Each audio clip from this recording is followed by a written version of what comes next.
Well, look at this. What an unusual looking group. It's not. We got a couple of faces that look familiar, but a couple of new ones. Hi, welcome everybody to Storm Saga Games and your first of the community D&D Threshins, the January crew. And I am super honored to have these amazing folks playing D&D with us tonight. We picked the January crew based upon a couple of factors. One was the fact that they were the first ones to want to sign up, but also because we wanted the first one to be some folks who are like mostly DMs who don't get to play that often. Well, with the exception of obviously Druid and StarKitty. Yeah, so who we have tonight, since I've already introduced some folks, let's just go down the way and introduce some folks. But first, I want you all to take your gaze to the lower right there. We have the amazing JotunRedwulf, who as of tonight is not a forever DM. No, they've broken my streak. Riot, chat, riot, they've broken my streak. And to his left, the wonderful and also both a player and DM, DangCletus. And of course you all know Druid IRL and itsStarKitty. So I know we just did intros, but I'm gonna have everybody do their own intro to introduce themselves and their character. And if you want to share something about your stream, feel free to do so, because that's what we're all about. Let's start with you, itsStarKitty. Hi everybody, I am itsStarKitty and I'm playing Jeylith Shadewing. I had to stop from doing this. I automatically, but I saw you going for it, Drew. That's why I was like playing a Dragonborn in this lovely next 3 sessions. Mm-hmm. Tell us about your Dragonborn. What is she? What is her character class? She is a 4th level druid, a 4th level cleric, follower of Gaia. She's on a quest to find a relic of spiritual meaning to her. Mm-hmm. What does she look like? She's green Dragonborn. Mm-hmm. What's she wearing? Clothes. What sort of equipment does she have? She has a spear, a mithril breastplate, and she's got a cloak of protection +1, or cloak of protection. Okay. So. Great. Awesome. Anything else to add? Nope, that's it. All right. Moving left to right, we're gonna move left to right, according to your screen, guys. Let's go with Druid. Please share your character. I'm Druid IRL, and I'm playing Onion, the Sky Lover, who is a goblin barbarian fighter. And she has her right ear is chopped off, her nose is all crooked, and her bottom teeth, she has like that.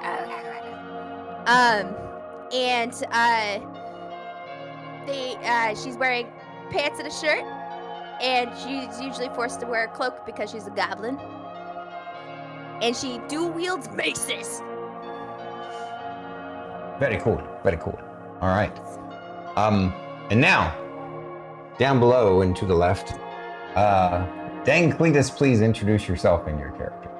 Me? What's up? I'm DangCletus.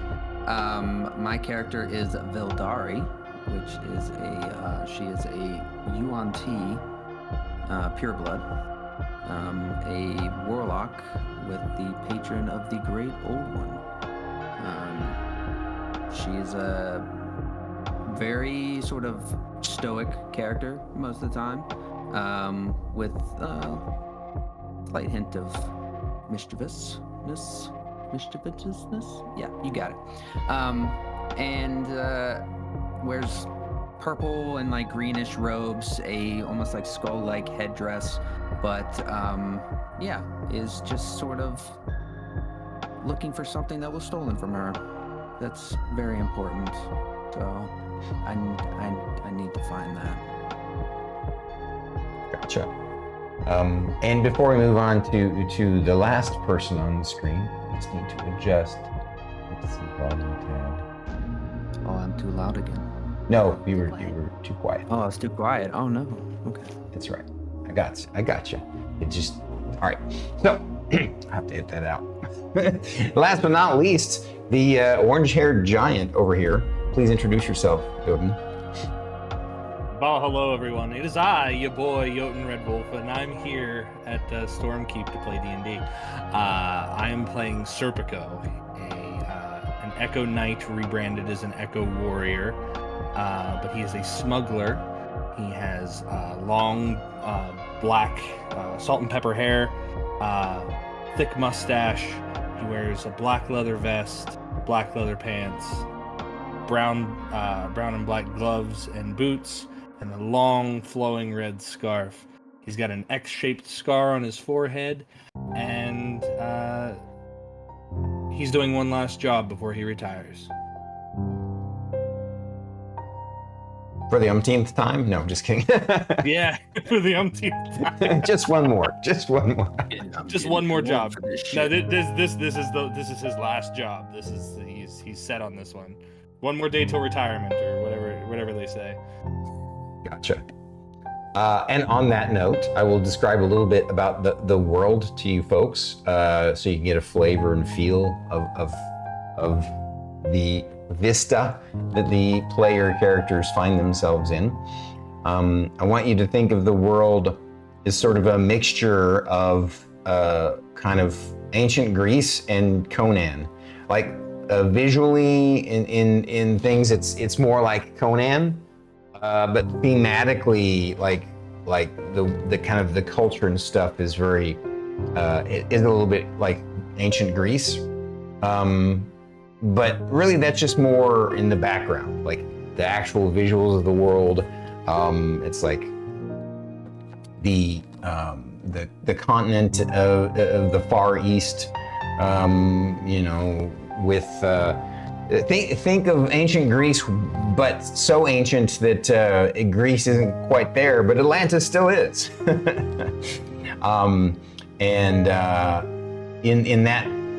In that instance, in that long ago, when Atlantis was still here in this world, it made an impact on the world not that long ago. So very, very Conan-esque, and the little bit of background on the player characters. Well, not on the players, but on their characters. Did you guys want to do that yourself, or do you want me to do a quick synopsis? Synopsis, and we'll interject if need be. So basically, in the past, Serpico was he still is a smuggler, but through circumstance, he found himself in one of his ventures in the past, smuggling slaves out of a city. And in doing so, he was kind of pushed into it. It was a situation where it just seemed like the right thing to do, and he followed his instincts. He followed his gut. And then during that moment of helping slaves escape and smuggling them out of their situation was when he met Vildari. And Vildari was one of the slaves that he helped. And Vildari decided that it would be best to support Serpico in his endeavors, because Serpico supported her, sorry, Vildari.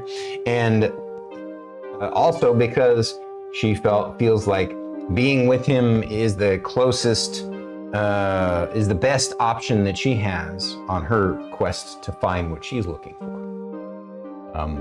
And sometime after that, the two of them found themselves still working in the smuggling, still looking for what Vildari is looking for, but helping people along the way, helping slaves escape. There's a lot of, sort of racism in this world, but we're talking about more like speciesism because there's a lot of interesting species in this world. But because it's also sort of a barbarian, a Conan-esque world, there's some limitations. But I'm getting ahead of myself. At some point in a conjoined past, Onion had somehow been kicked out of her clan because she was curious about the sky, and so her people called her the Sky Lover and wanted her gone. And so she ended up leaving and traveling and eventually she met with Jeylith Shadewing, and Jeylith was convinced by her divine intuition that somehow or another Onion would help her find the sacred artifact that she's looking for. And during their travels, they ended up, again, because there's a lot of, dark tribes and dark kingdoms that enslave other races and other peoples, they found themselves enslaved. And it just so happened that one of the missions that Serpico and Vildari did released these two from their bonds. And they too decided, you know what? These guys, what they're doing is a good thing. So we're gonna follow them and help them out because they're helping out people like us when we were in need. And we're all kind of looking for something. So I think that's kind of the gist of it. How does that sound? Anything anybody wants to add? Pretty good. Sounds pretty good. That's pretty good. So we did this sort of correct.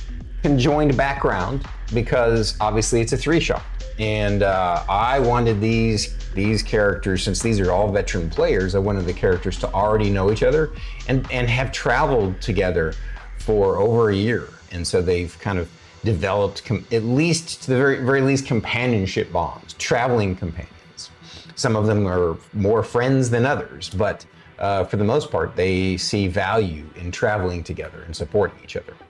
And so that's what we're all about tonight. Now, let's get to where they are now. As Serpico said, he's looking for one last mission, one last payoff so that he can retire. Although, he still wouldn't mind, helping his friends find what they're looking for. And more importantly, their group has developed a bit of a name for themselves because of their ability to infiltrate into places and escape with people. And it's that reputation that drew them to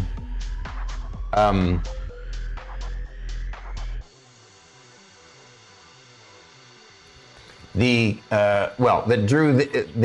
drew them to, but their reputation drew the attention of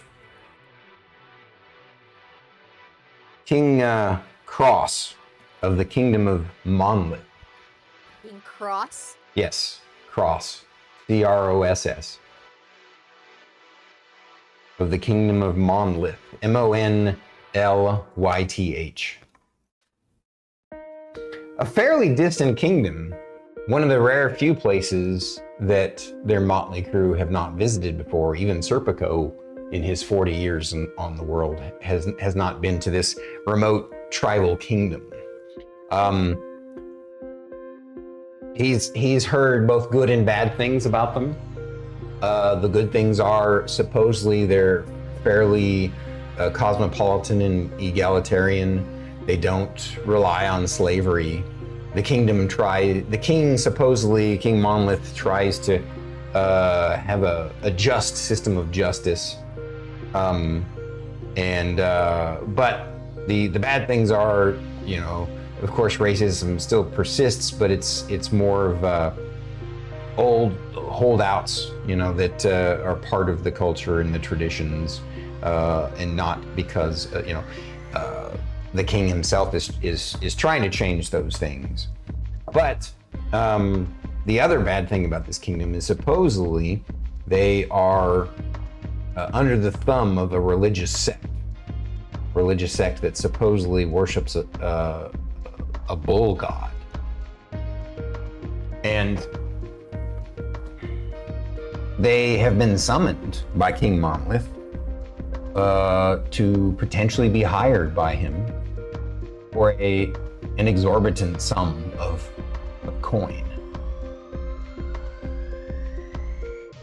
And when I say exorbitant, I mean like really good, like 25,000 gold each. This king wants to empty his coffers if they can be successful in their mission to help change his kingdom from within. He left his message to them a bit vague, but enough to catch their attention. And so, luckily this kingdom is partly a coastal kingdom. They're kind of at the southern outskirts and the warmer regions of this land. But not so bad that they're part of the desertous regions, because it's close to the ocean. And so we're gonna basically start in media res, meaning in the middle, where the group has already traveled to have a meeting with King Monolith to at least hear out his offer, because it is so lucrative. And their ship has already docked, and I think that's where we will start, is that they have docked, and yep, there we go. Does anybody have any questions before we get started? Nope. Okay. Welcome in, new chatters, by the way. Thank you for joining us tonight. Appreciate you. Enjoy. I've gone chat dark. I already got too distracted. No, it's all right. And I was like, I gotta hide chat. We're gonna go chat dark until the break time in a couple hours. And thank you all for coming. Here we go. All right, you guys find yourself. The ship is the Henron, correct? The Huron. Like the Huron, sorry. Huron, like the lake. The Huron has already docked, and you basically, they've tied you off, and you're now down talking to the dock master to explain why you've docked and what your business in the city is, and pay the docking fee. And before you is a burly little human, and he looks up at Serpico and says, "What have you, sir? What are you here in the city for?" Oh, definitely a bit of business and a bit of pleasure. So, just a friendly reminder to you, my friend. I want to make sure that if everything is shipshape and tip-top, I will ensure you that there will be a little bit extra in your coffers for taking care of us, you see. I've got a few, let's just say I have a few boards that are a little bit squeaky, if you know what I mean. So I need to make sure that they stay that way. Helps me get around the ship in case I decide to close my eyes. And that's what I'd like you to do. I'd like you to close your eyes and just accept the fact that we're here at the docks for our own business. What's the name of your ship, sir? The Huron. Surely you've heard of it.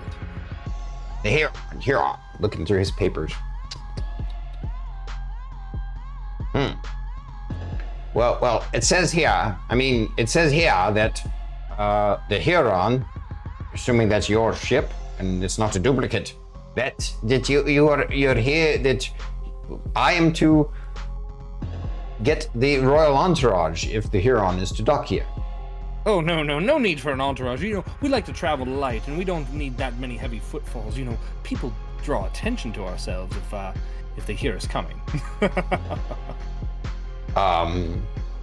Well, of course, yes. Wait right here, and I'll make sure that, let me make sure that you're taken care of, and that I get the right paperwork for you.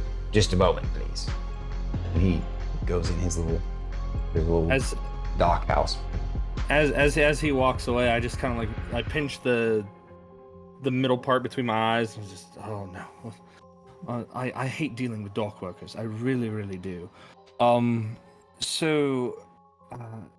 Where is everyone else in reference to where I am? Onion is standing kind of just behind you. Onion does not understand humans and papers. Trust me, my dear, there's going to be so many more papers, especially once you learn to read and write and color inside the lines. I don't even know how to hold a pen. That's because that's not a pen. Where's Vildari and Jeylith? I would probably be standing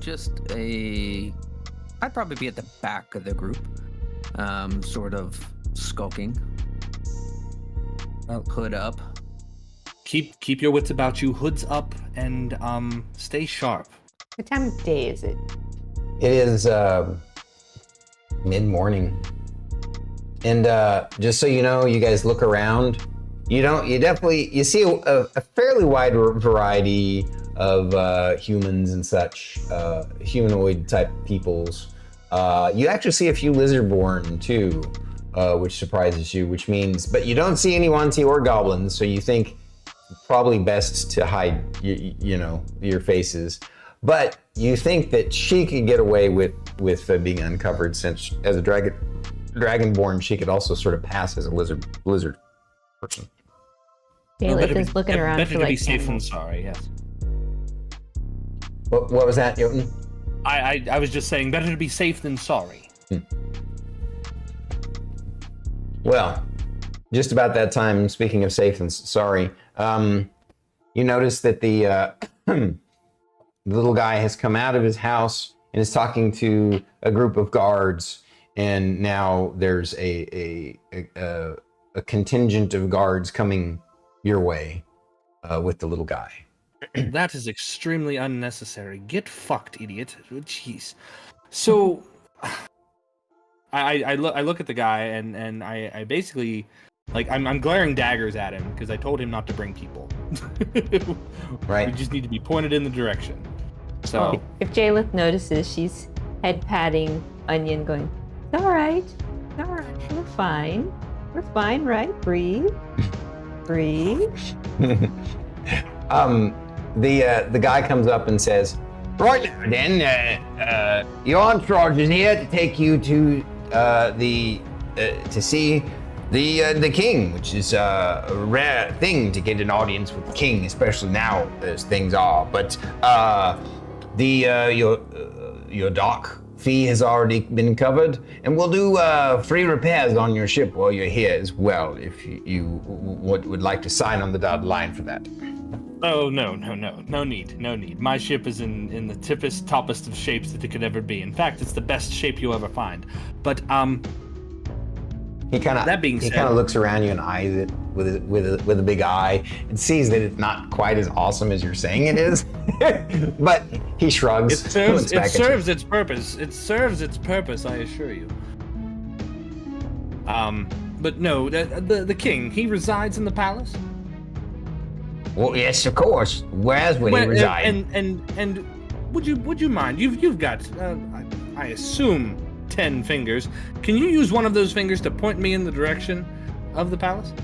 Oh, these gentlemen will escort you there. It's Well, I'm just asking you, young man. I'm asking you.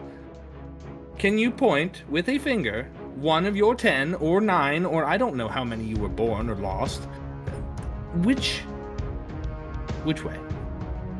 He's like, he points, and you see basically the way the city looks is the outskirts are like set up to be sort of a fishing village, and then far there's the kingdom itself, the fortress, is built on a hill.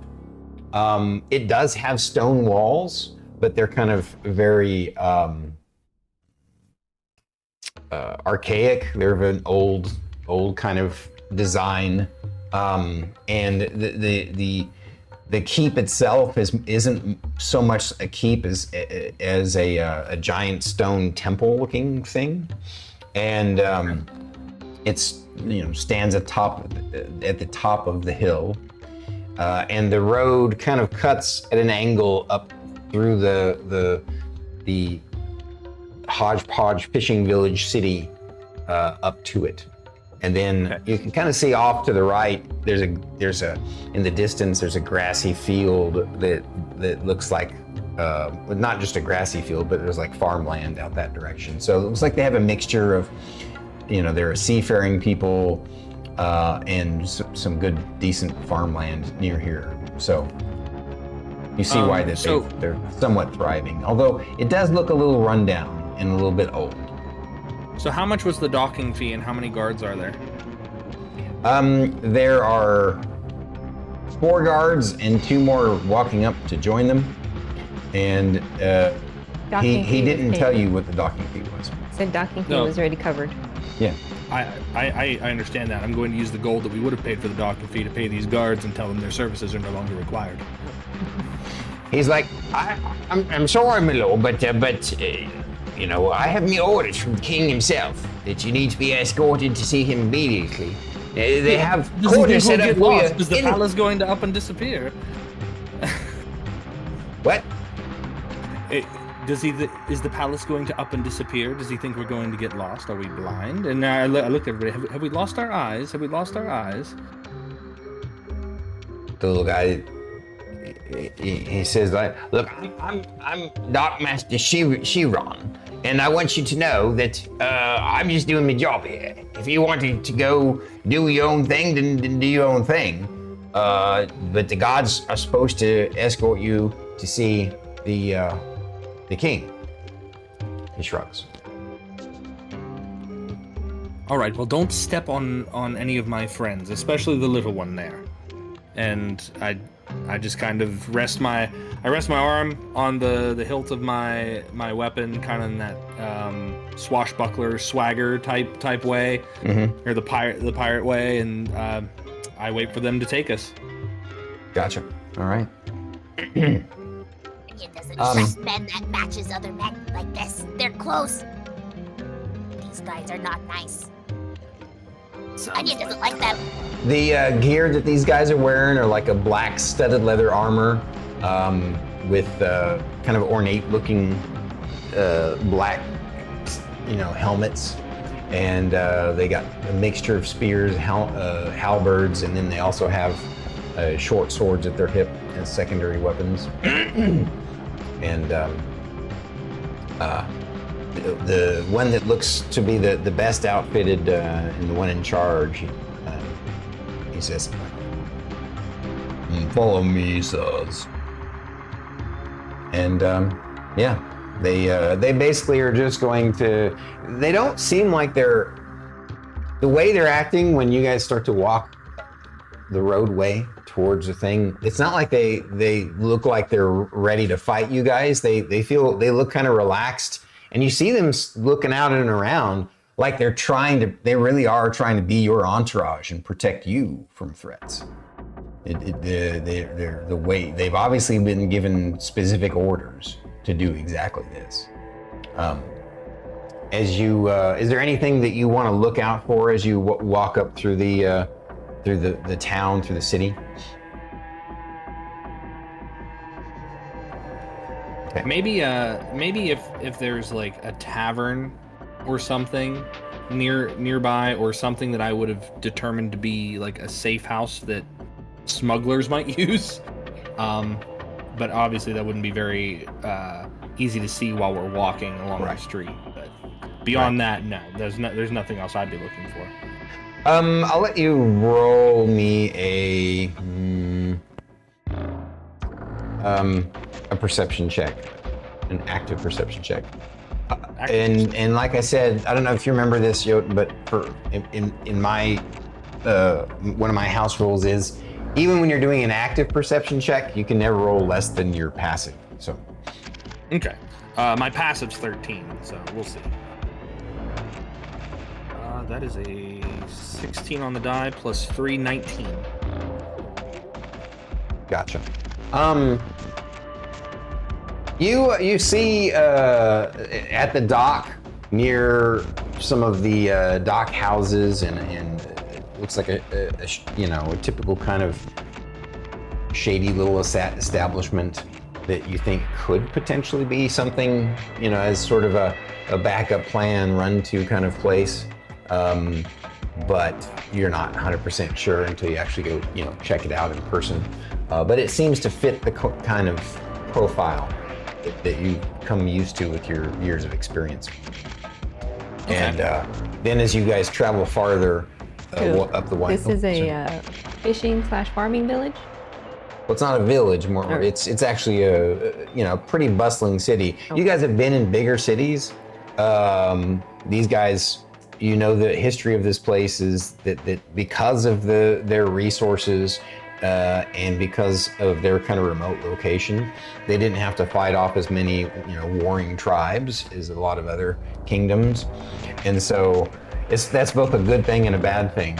A good thing in that they've thrived a little bit more. But they're still so remote that they don't do a lot of trade, so they haven't really grown into a large civilization. Do they have work animals? Oh, sure, absolutely. All right, Jeylith is silently judging this place based on how well they take care of their work animals. They seem to take care of their work animals pretty well, from what you can tell. They don't. They're not abusing them. They're not. They're not overused and overworked. From what you can tell, they're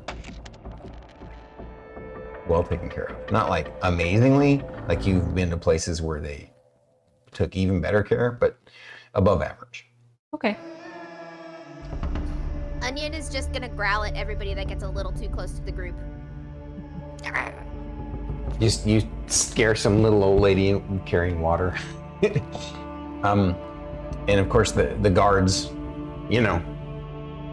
instead of, you reacting to you as if you're wrong, instead they react as if, oh, is this old lady a threat?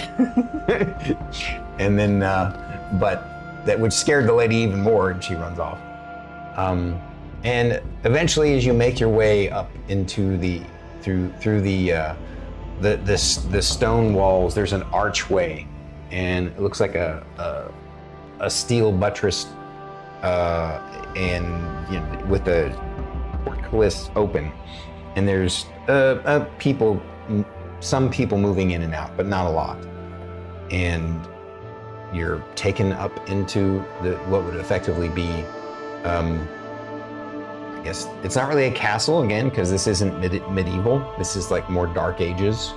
Conan-esque. So again, it's a stone, it looks sort of like a ziggurat in a way, sort of a stone temple style ziggurat with a mixture of strange architectures.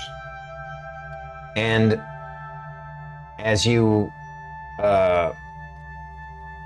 make your way up to what looks like the main entryway, the guard that's seems like the one that's in lead of your entourage speaks to the two guards that are at the archway entryway, and he basically says, we're here to bring these people to meet the king per his instructions. And the guy said, "Oh, is that the people from the Huron?"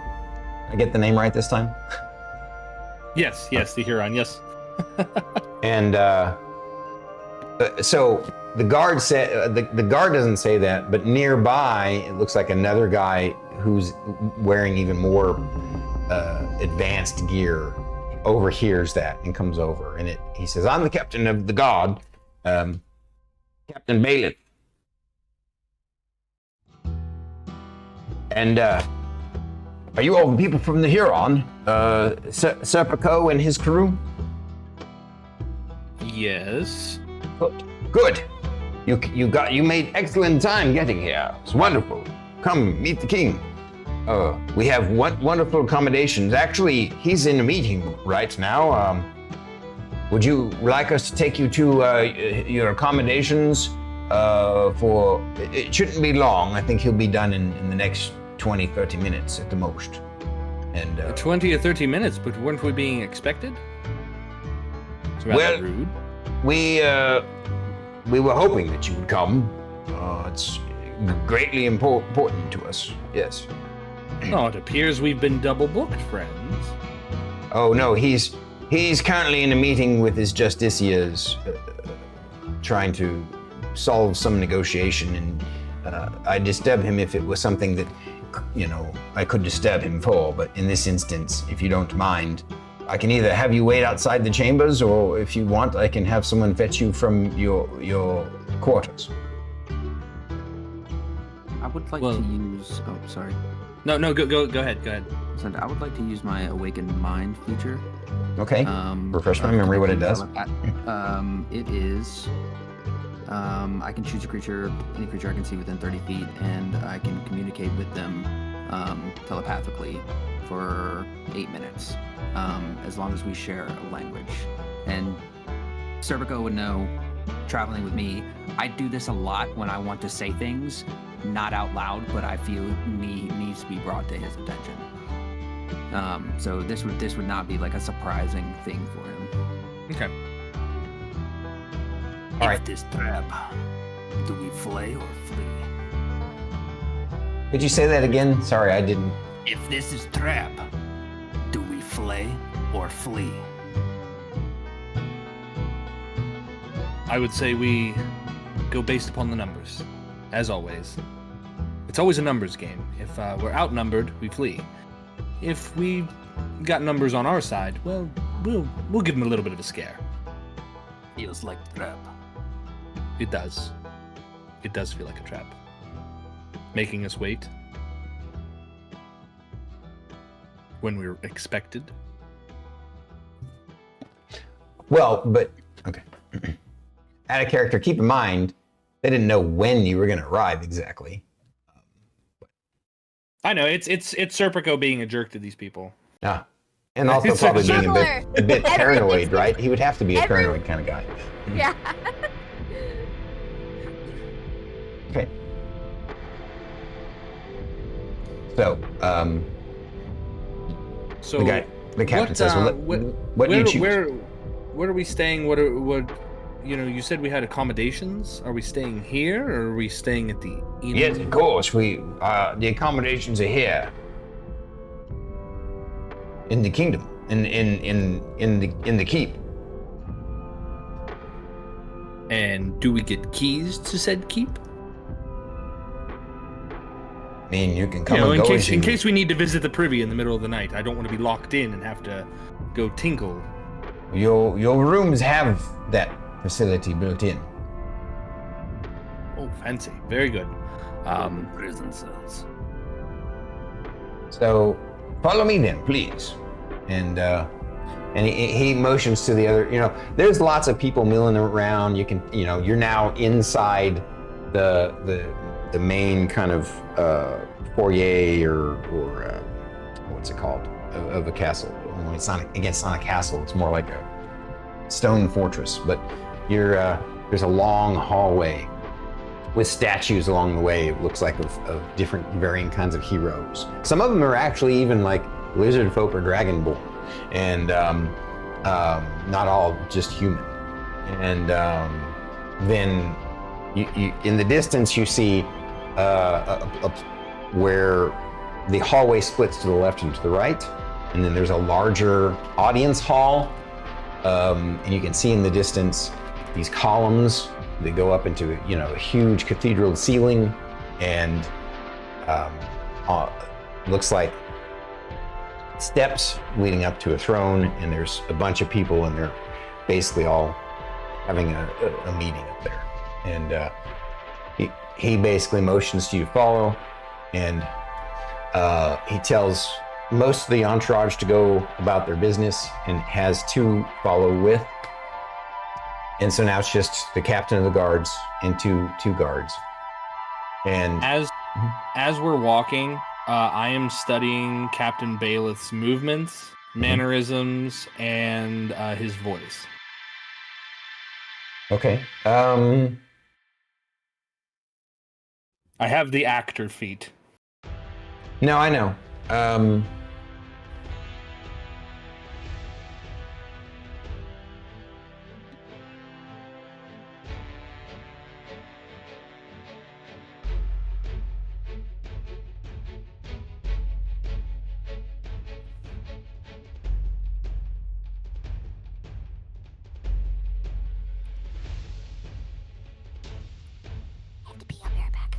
Gotcha. For at least 1 minute, you have to basically study his mannerisms. So I take it you kind of chat with him to keep him chatting while you guys walk towards wherever he's taking you?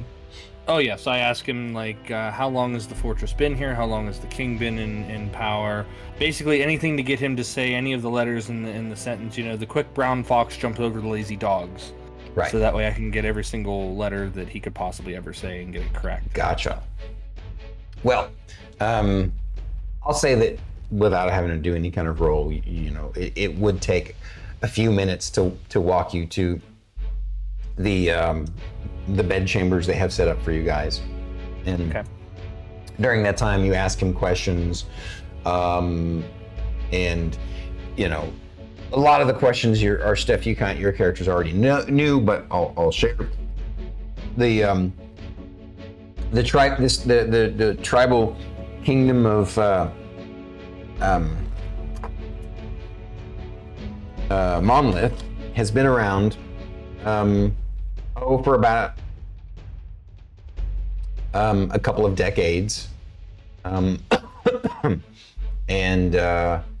although the temple, which is also the kind of the king's fortress, has been around longer, and they have their tribal people have kind of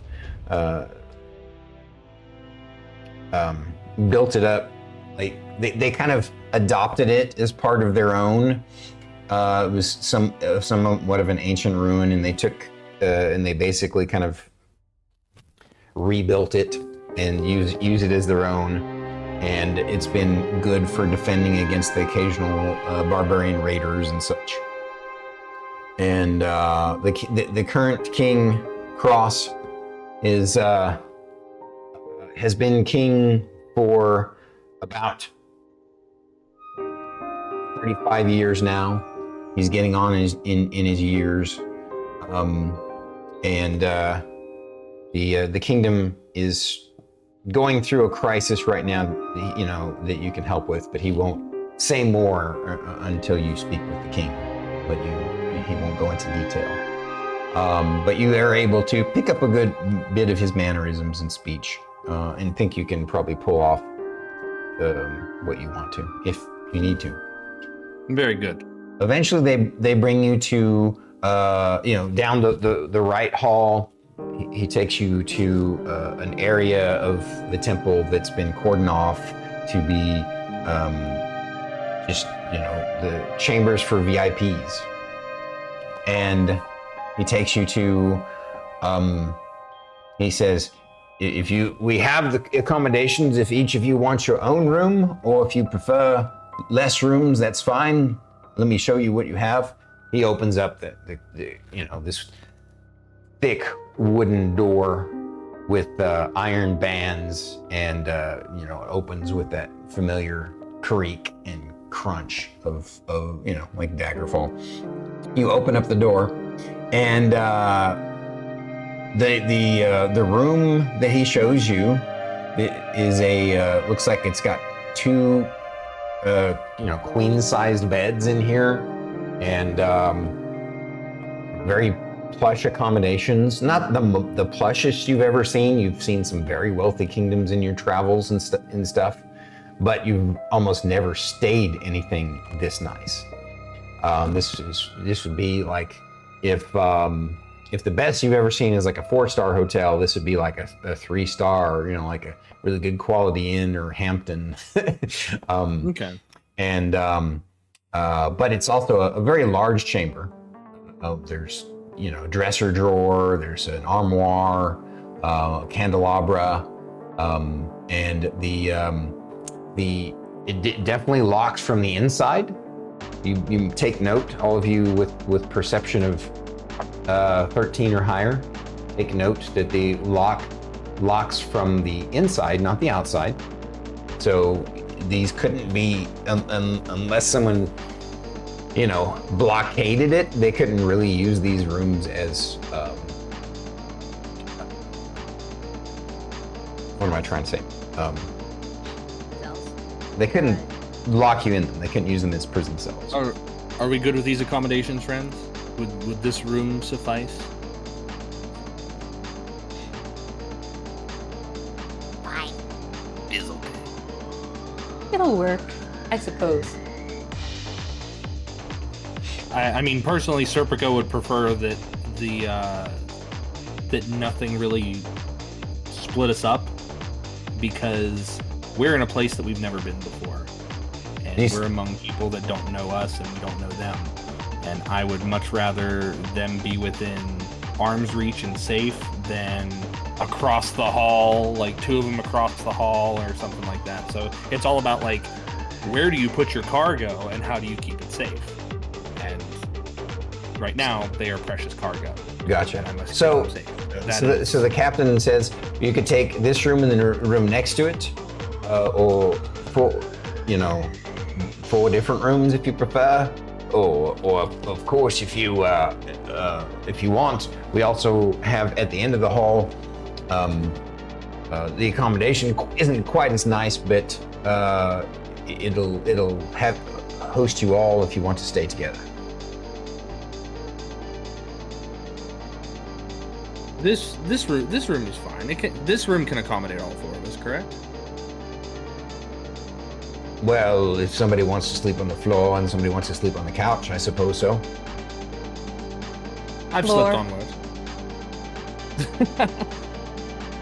Take a drawer. Onion takes a drawer. Cozy in there. It's like, we do have the barracks room at the end if you prefer, but if this is what you want, Nah, all right. this is fine. This is fine. We spend so much time at sea, it's comforts of home. So, before I leave you, can I ask, so obviously you're Serpico, the captain of the Huron, yes?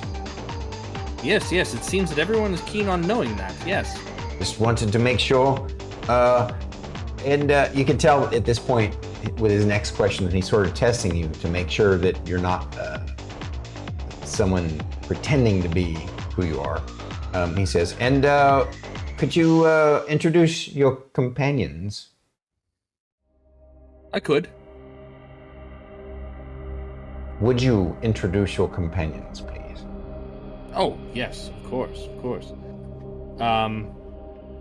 Now, can I make an insight check?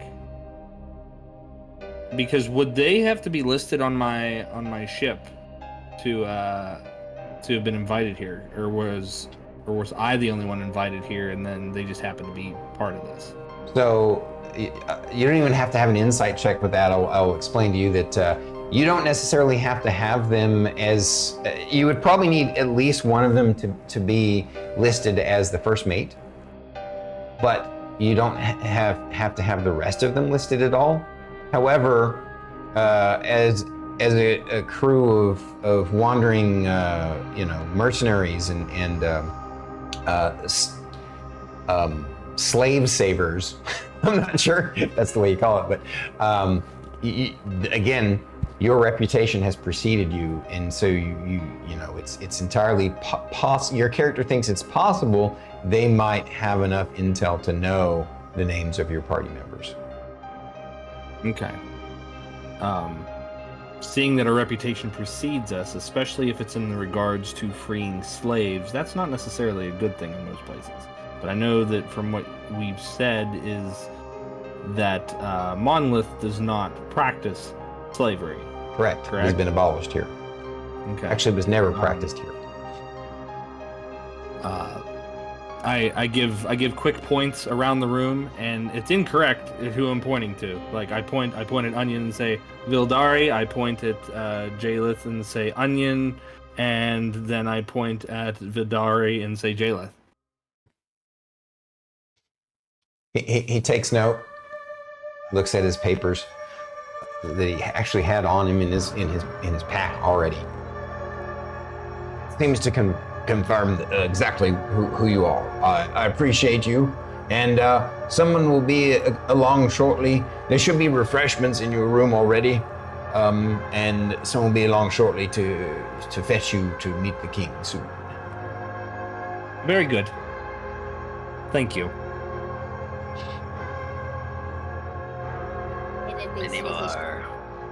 And he leaves you in your room, and the guards go with him. As soon as they go, Onion slams the door and locks it. Because it's at eye level.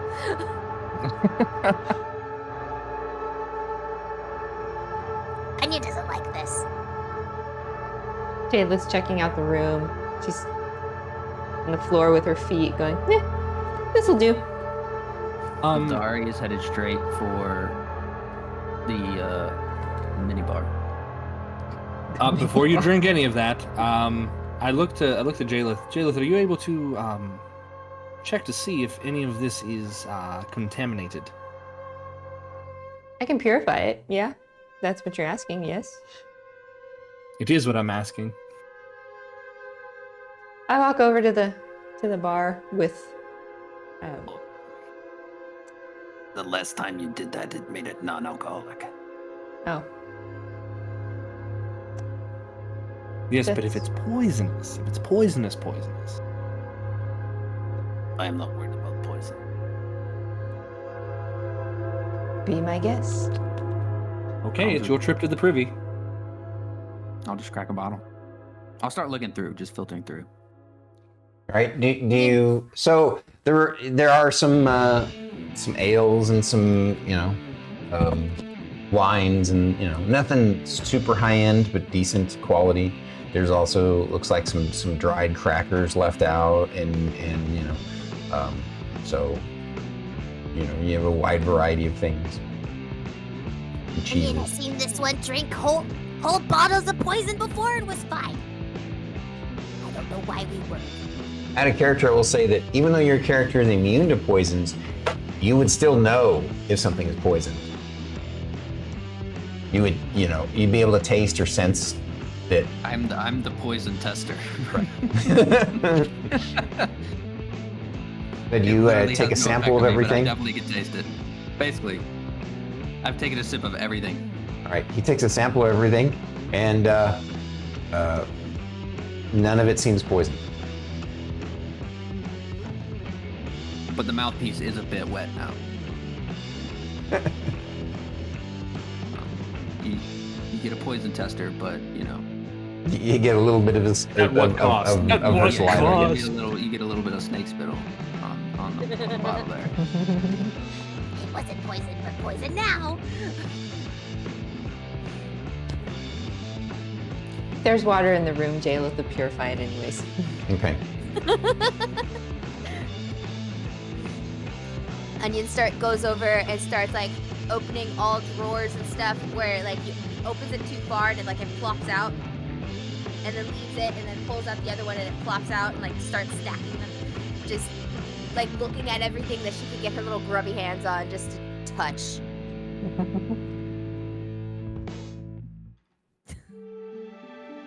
All right. I'm going to make myself comfy on one of the beds. I just jump down on one of the beds, cross my feet at the ankles, and put my arms behind my head and wait.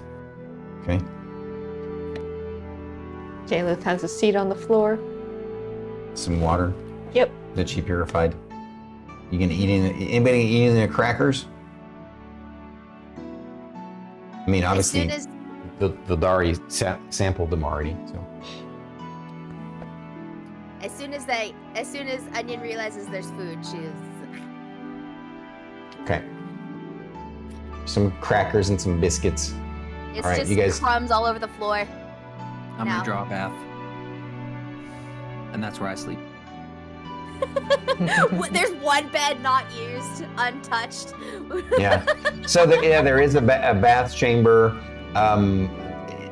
This place isn't that advanced enough to have like true plumbing, but there's you get the sense that if you asked servants for heated water, they would bring it to you. If you just want regular water, there's buckets of regular water already nearby. There's also something that you guys rarely ever see, and there's this stone section with that's like elevated near the wall, and there's like a round hole in it. And yeah, that's where you do your business. So this place does have some kind of existing sewage system. And you found the poop hole. Are any of you investigating it? Onion is Onion looking over the edge. sniffing Where it. people like to poop. It smells like a shitter. And although the edges and top are nice and clean, so the servants keep it clean. And for a brief moment, you think you hear sounds like gurgling sounds or speech, or you're not quite sure, like just strange sounds coming from it, from deep, from wherever it goes.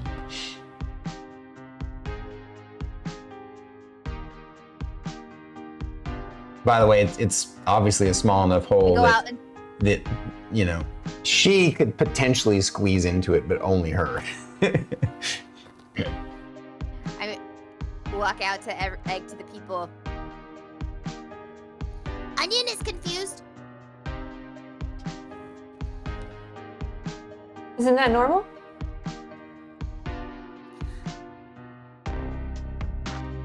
The poop hole is talking. Isn't that normal?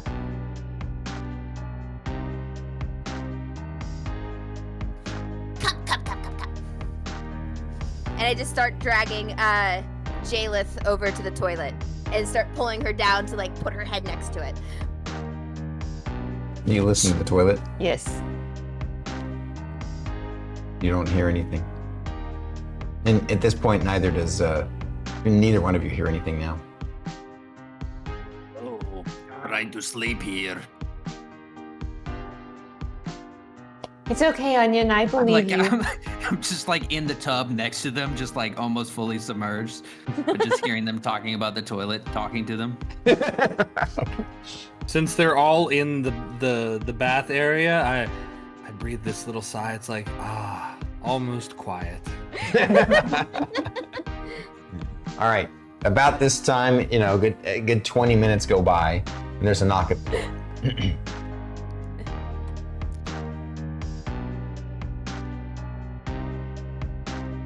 Covers up real I quick. poke my head out the bathroom. Do you want me to answer that?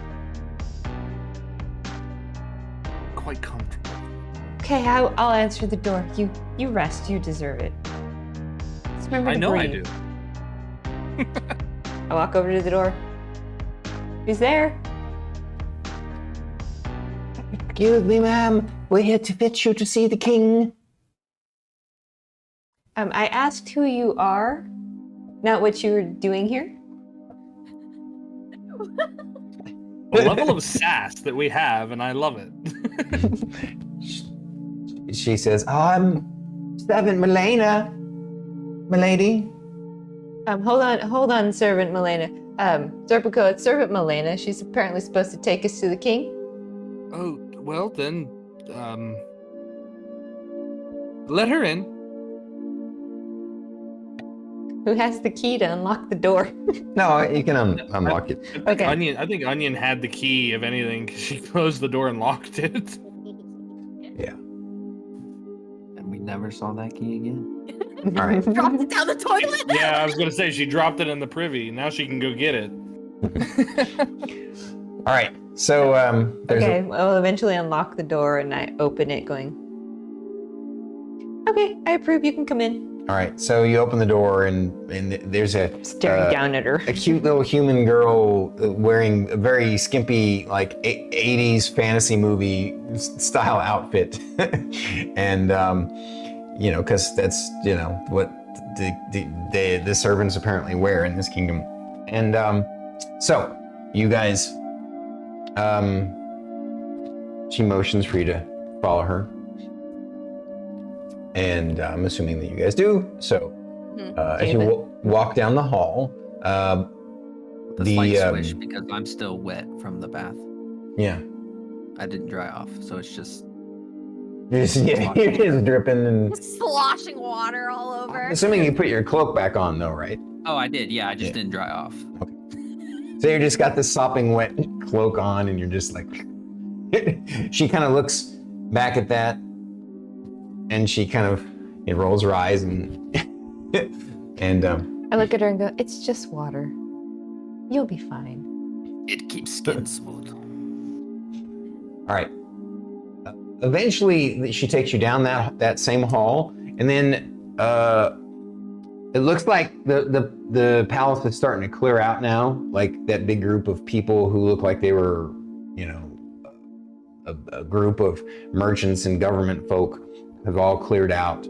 But the king isn't up on his throne, and instead she takes you past that.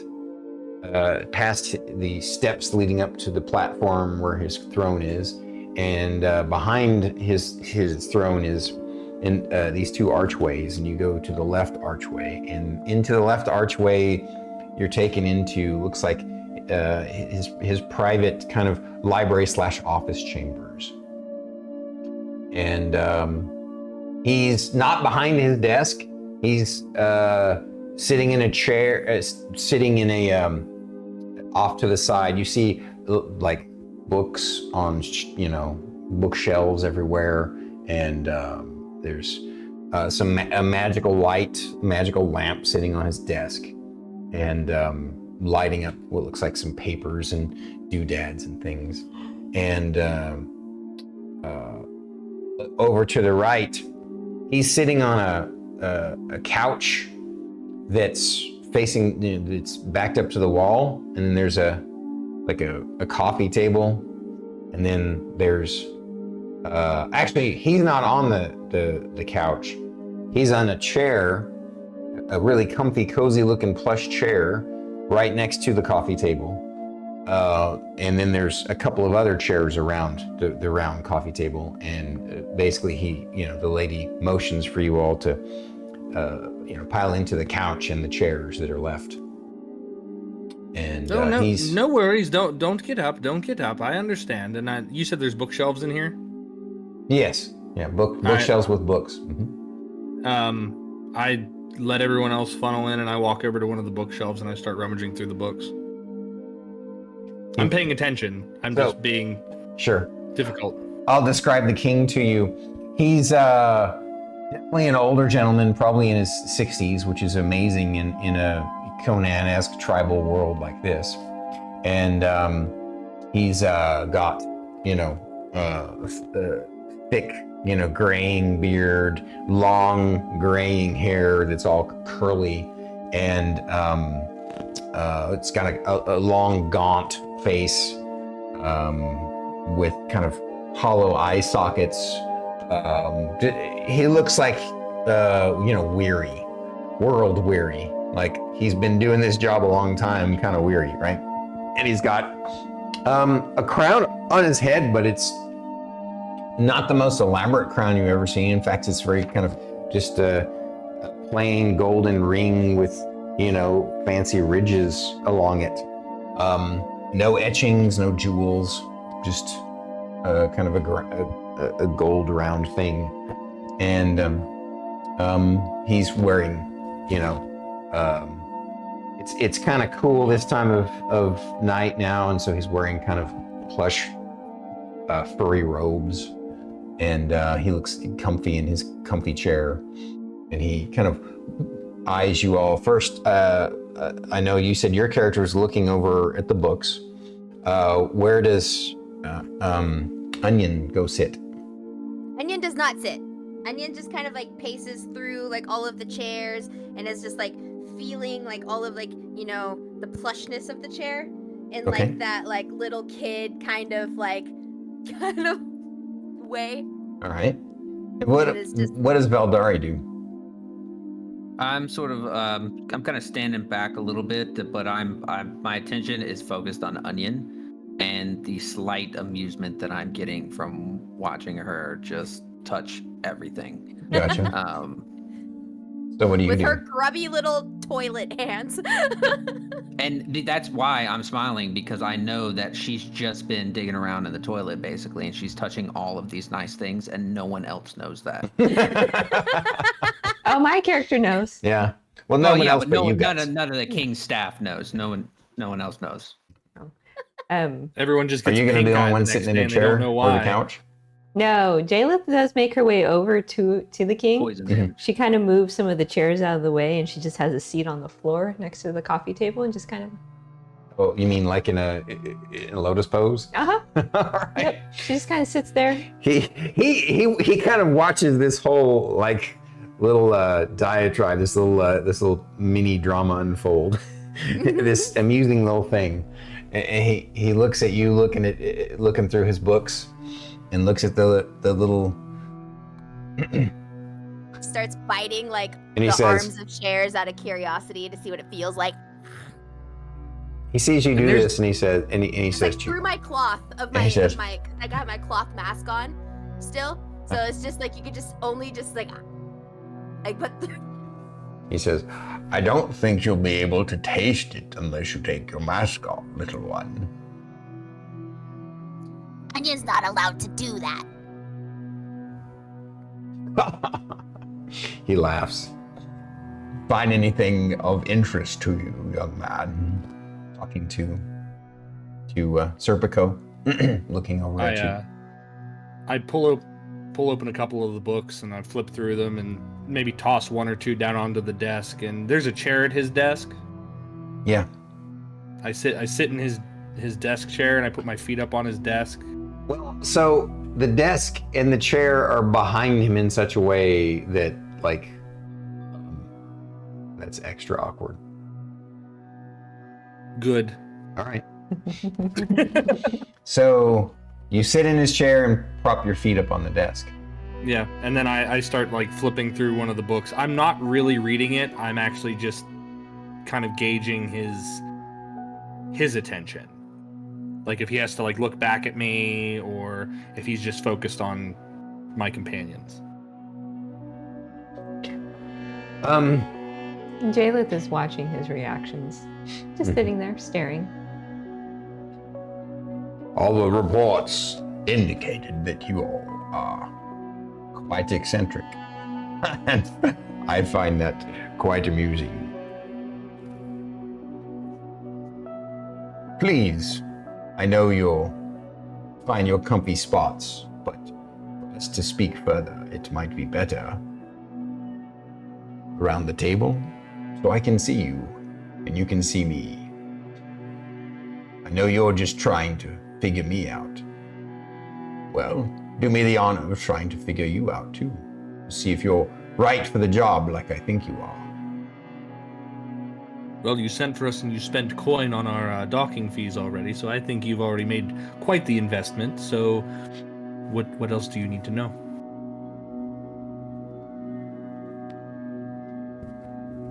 Do you say that from staying where you're sitting or not? Yeah, I haven't moved from back there, and you hear me loudly flipping pages like a.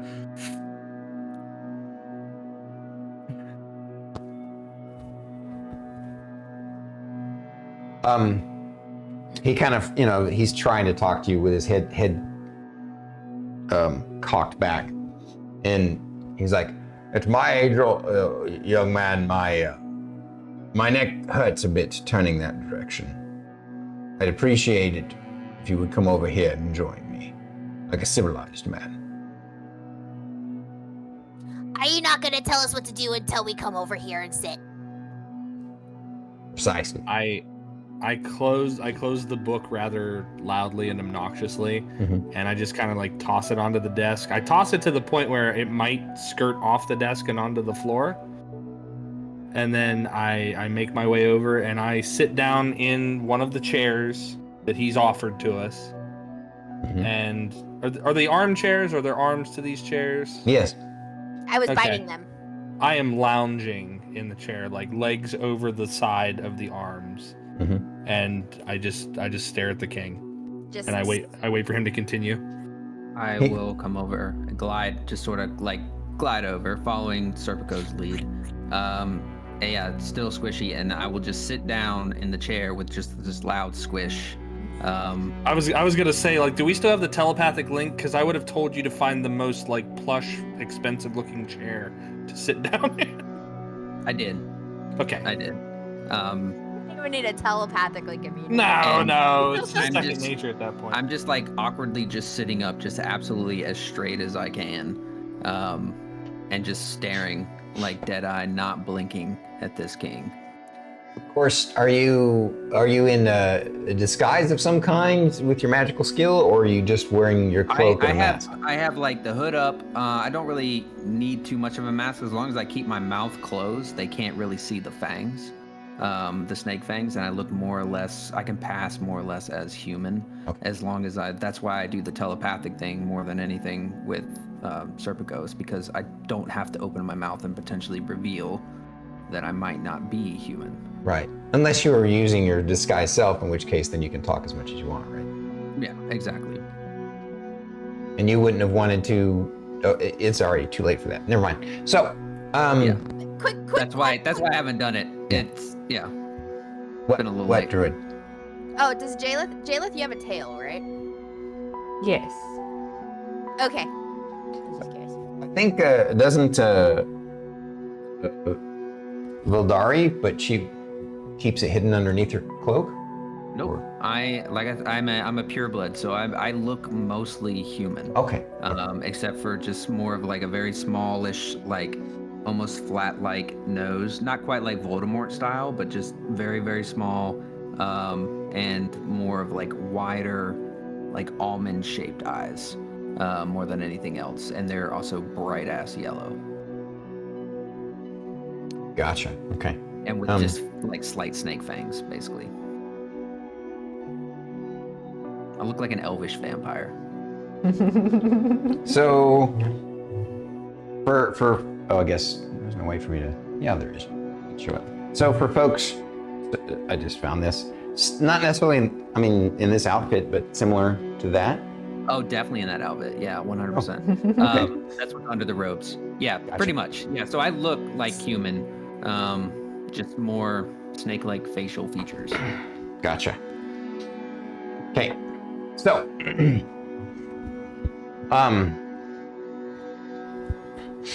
he kind of props his head up. You know, he's got, again, their armchairs. His is a little bit bigger, more plush chair than the others. You can tell he sits in it a lot. And he pulls out of his robe a pipe. And he says, and he just, kind of fills it and lights it and starts puffing on it. And puts his elbow down on the armrest of his chair and does like this as he's smoking. Young adventurers, vigor and arrogance. There was a time long before I became king here where I too was an adventurer of sorts. But as time goes on, responsibilities sometimes take hold. There's always comes a time, may come soon for you as well, that the battle no longer gets the blood flowing and the gold no longer shines as brightly. But may look for a place of your own to call your home. Be at peace. That is what I wish for myself and my people, and especially for my daughter.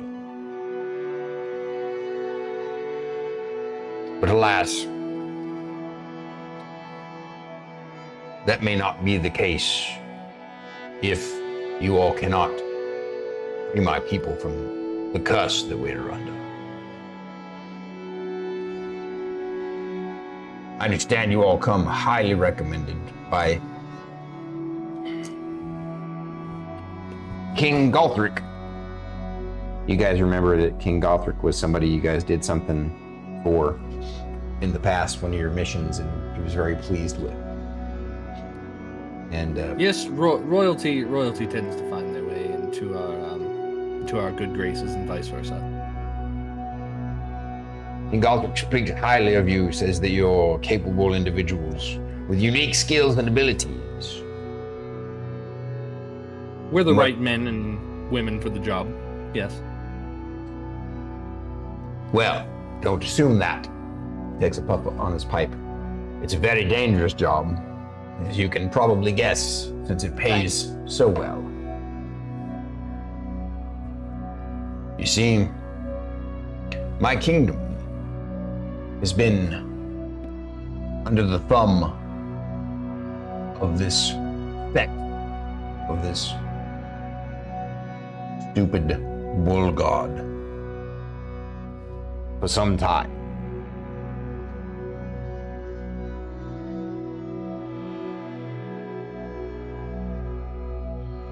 He is some sort of divine bovine, they say. I have no idea if that is true. I have no idea if there even is a god down there in the labyrinth, under the castle, the keep. This was the temple you see long ago, and our people settled here. We've been able to thrive with fishing and farmland. Of course, we had a few ins and outs with tribes nearby. Most of the time, though, we were able to overpower any threats to our kingdom and absorb them into our kingdom because we could show them a better way. Of course, we haven't always been a wonderful kingdom, and we're still working hard. I do my best to make the laws fair and just in a cruel world where other kingdoms thrive on slavery and arena combat and all manner of battle and war.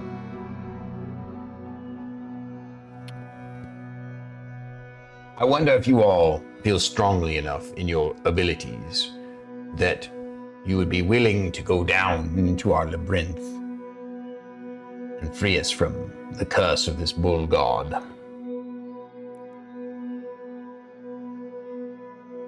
You're asking us to go up against a deity.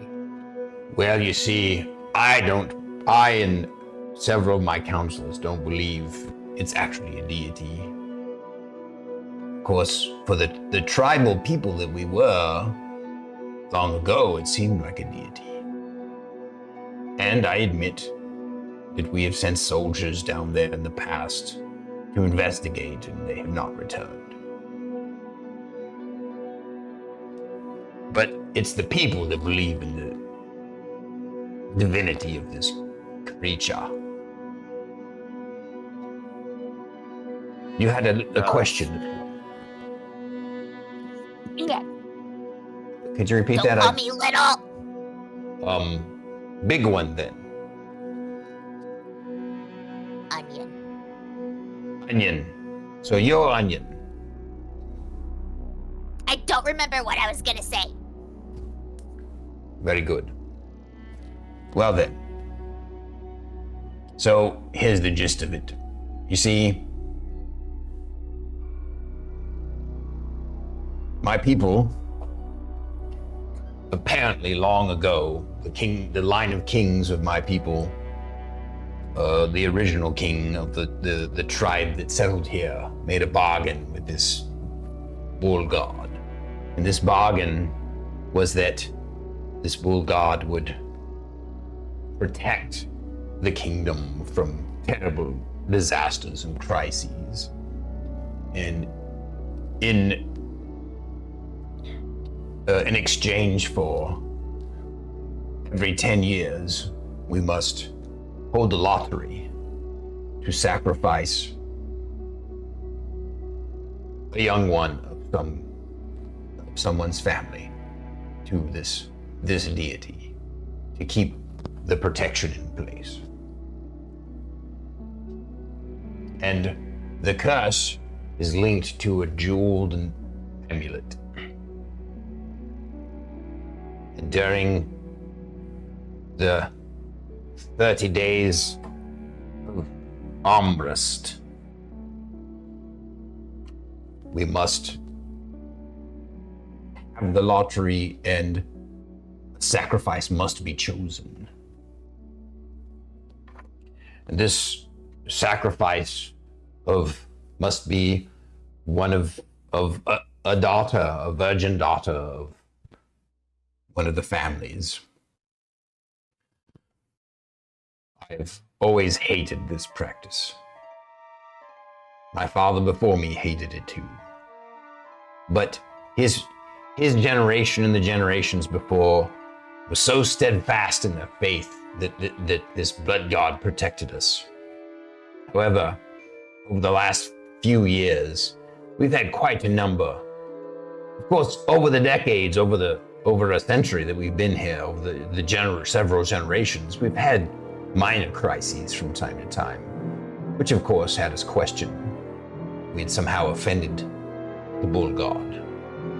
But over the last few years, we've had quite a few in succession. And know that we've always acquiesced to this sacrificial sacrament, and that we know we have never done anything that should have displeased this bull god. Well, I think it's just a long con, like a mobster taking down a kingdom for nefarious purposes. Don't get me wrong, I think it's a powerful creature of some kind. Don't have enough information to be able to tell you much. But I can tell you that my daughter came up on the lottery.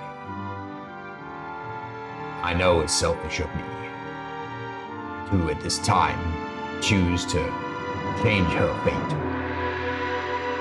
I never liked, in the decades that I've been king, having to give up the daughters of families here in the kingdom.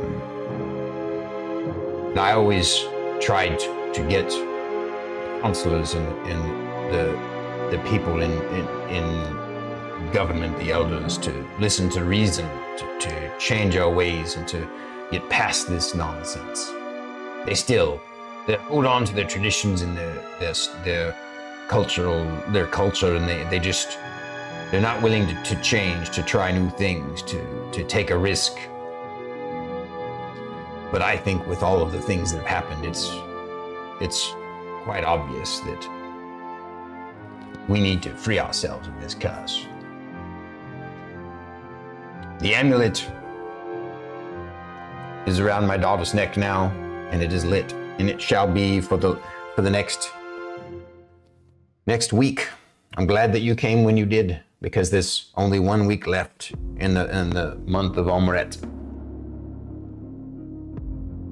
Please. I have a question for you, Your Majesty. Yes. You said that you only regret it now that your daughter's been put up on the chopping block. And you've suffered through watching daughter after daughter after daughter of loyal subjects being given to this bull god, why did you not just rig the lottery to protect your daughter?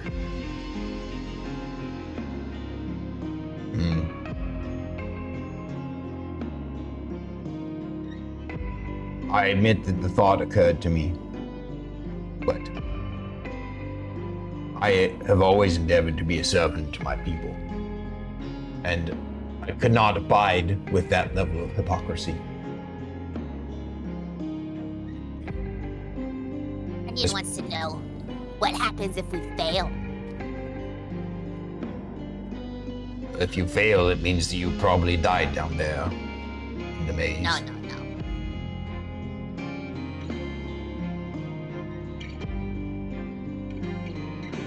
It is my opinion that gods do not live beneath castles. You see, it takes an outsider to understand. I agree with you. Amongst the stars, where they can look down upon those who are supposed to worship them.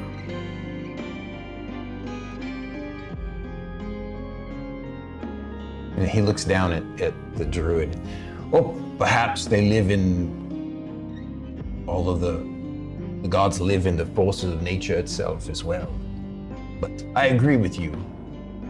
Don't think that this bull god is a deity at all. I would like you. He remembers. You remember? Onion heard the toilet talking. Yes. That is something that is known here in the keep. You will hear strange voices, strange noises from the sewage system that exists. Because the sewage system all leads down to the maze. There are only 2 ways to get into the maze. Excuse me, that's not true. 3.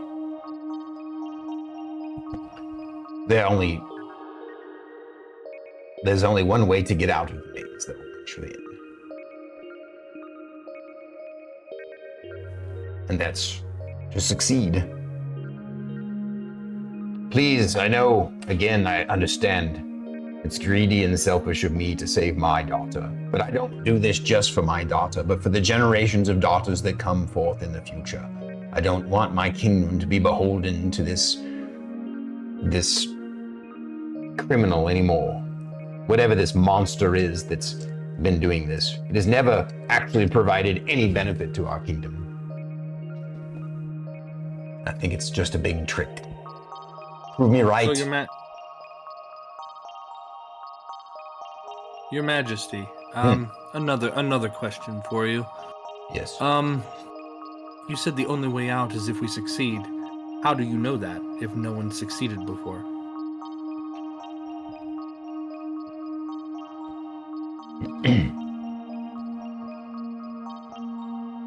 Once you go down into the maze,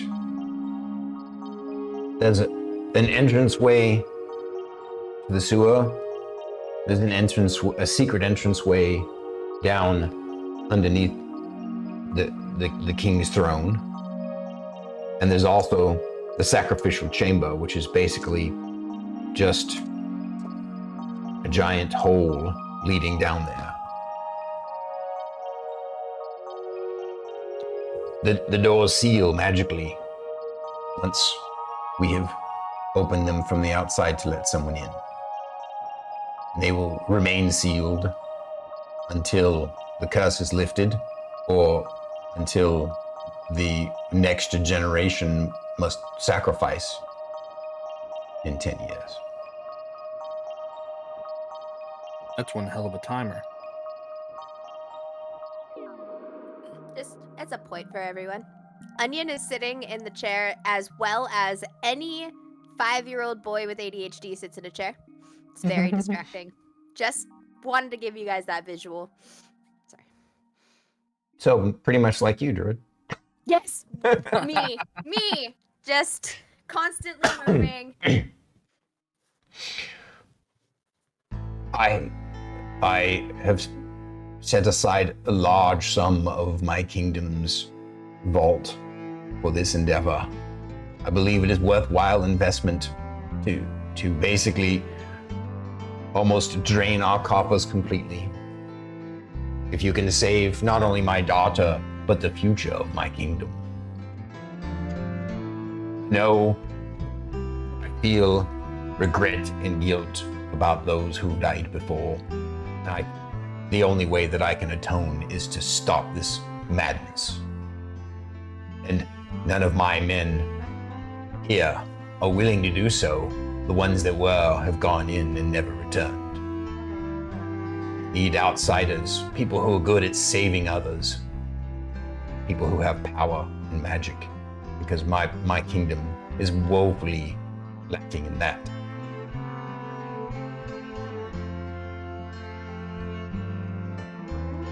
Tell. Onion can tell. Onion's not smart, but I can tell.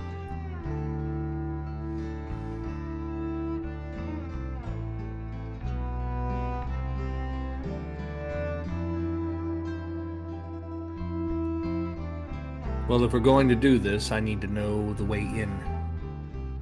The way that you intend to send us in. Don't worry, I won't drop you down in the hole. It's quite a fall.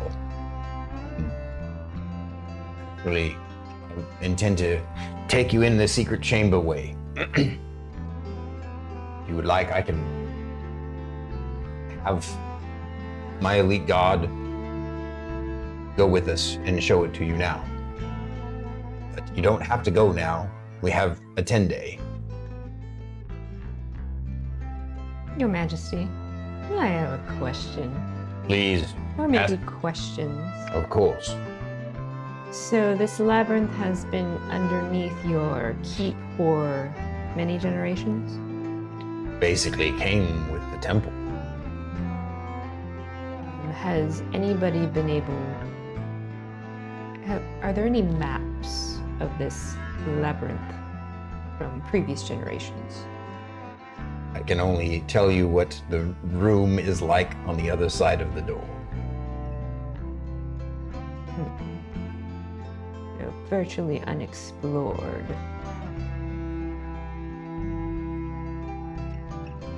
Jotun, did you fall asleep or did your character model lock up? Like you said, he'll be right back. Okay.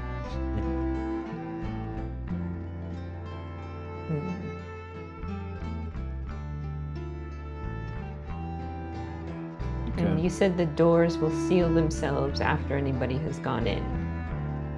Yeah.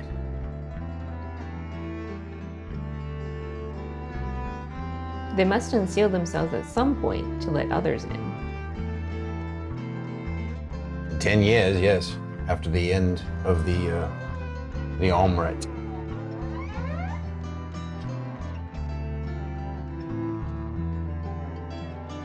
I'm currently wondering about how far down this is, like this labyrinth, and where the sewage lines line up in regard to that.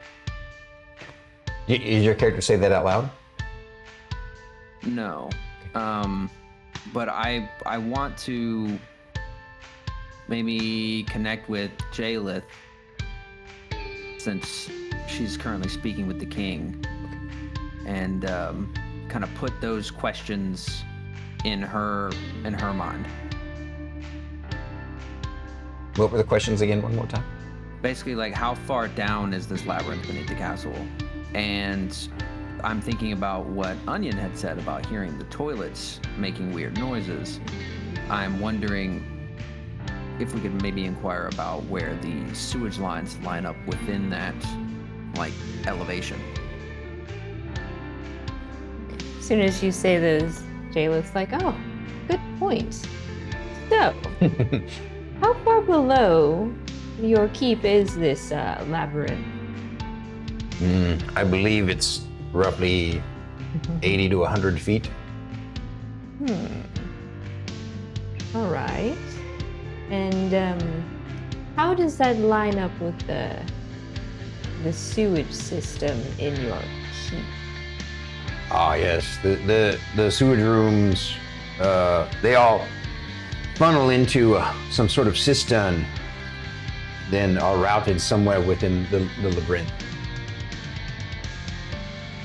From what I understand, supposedly there's a legend from long ago that there's a keeper of the sewage that, not that I would imagine why someone would do such a thing, but supposedly the legend is that there's a funnel point where it all goes to. But all of the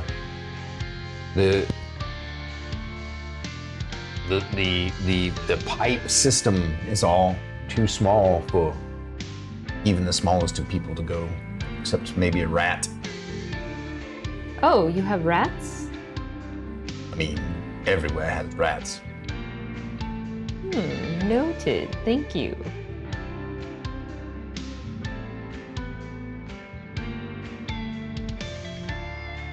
So, sorry.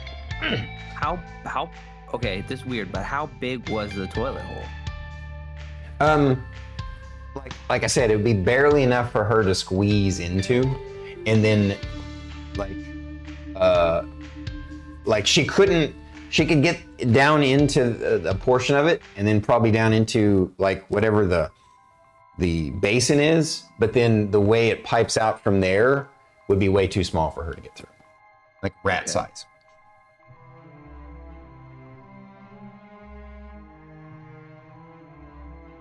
Okay. That's all I need to know. He explains that there's some sort of aqueduct system underneath the temple that his sages have never been able to figure out.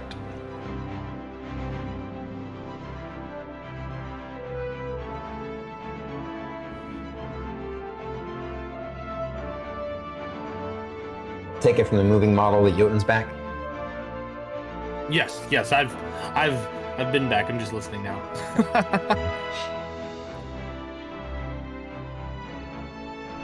In Goblin,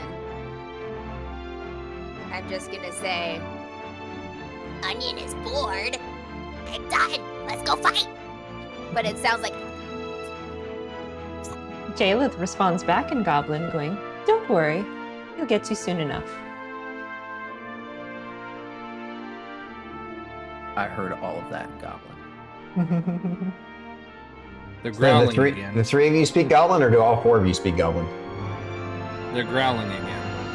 I think just three of us speak Goblin.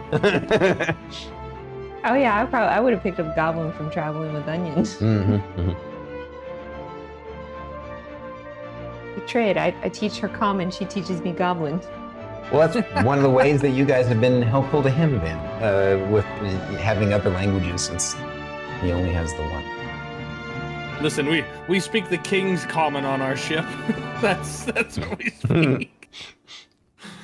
So the king says, "Do you have any other questions, brave warriors?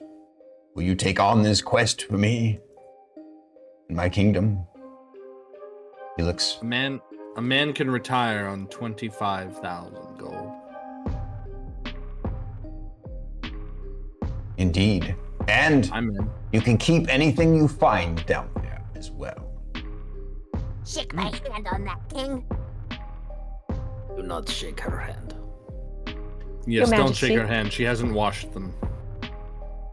Your Majesty, I have one other question. Her face And was she up. smells- Yes, go ahead.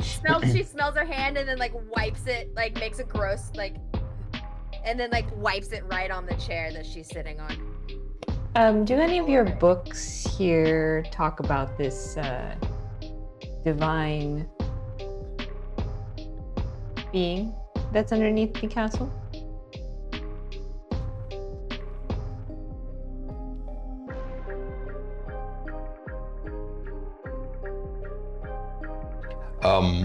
We do have a book of legends. Let me find it for you. He gets up, creaking, goes over to the bookshelf, Pulls a... Oh, wrong one. Grabs another. Ah, yes, this is it.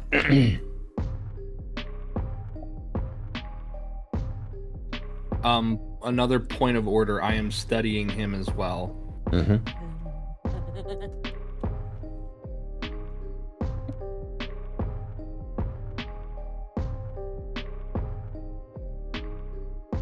He hands you a book called The Tauron Legacy. Tauron and Legacy. This is a book of legends surrounding this supposed bull god. Some call him the Tauron. May I borrow this book? Yes, if it will be beneficial in your endeavor. First, will you all take on this contract? Look over at Serpico. Everybody turns and looks at Serpico at this point. The non-goblin speaker, Serpico, he gives a shrug and he finally sits up properly in the seat, pats both of his knees like, well, I guess we better get to it. You can see him breathe a sigh of relief. As soon as he says that, Onion jumps up and grabs her clubs. He's like, you bring cheer to this old man's weary heart. Here, take the book, it is yours. Forever? Perhaps you might. I open it up to see if there's any pictures. There are several different legends, and some have pictures. And sometimes it's depicted as like a bull statue. Sometimes it's depicted as a giant, a bull tree kind of totem. Sometimes it's depicted as a bipedal bull. As long as it has pictures, then I can be like, okay, Onion, this is what we're looking for.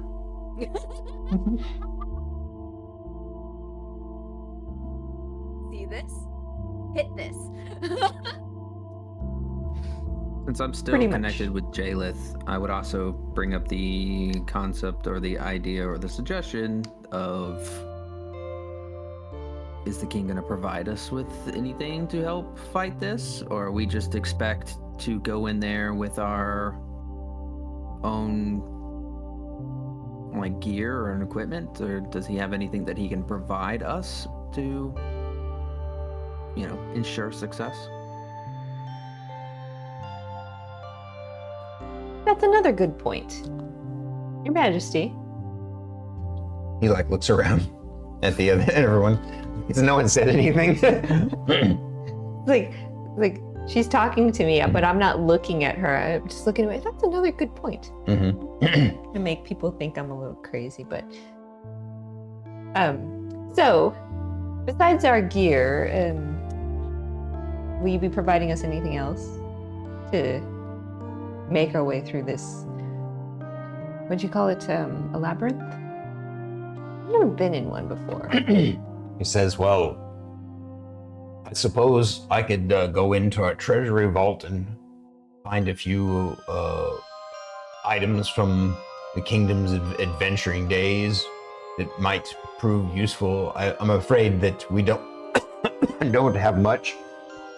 Most of them are part of people's private collections now, or have been pawned off to other kingdoms. We might have a few things. If you have any kind of requests, I can see if we can look into finding something like that for you. Potions. A character I didn't hear what you said. Potions. Potions. So you say that telepathically, or you say that out? Your character says that out. telepathically. Like, as soon as he mentions anything, I'll just be like, potions would be probably beneficial. Jeylith responds with potions. Do you have any potions? And if so, what kinds of potions are we talking about here? He says, well, I'll be honest, I don't have many potions, but because our alchemist died a few years back, and we haven't yet to be able to replenish our supply, but we do have some that could prove useful.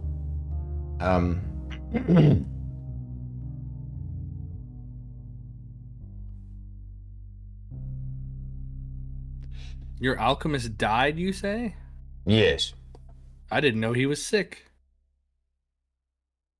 he was old. Older than I.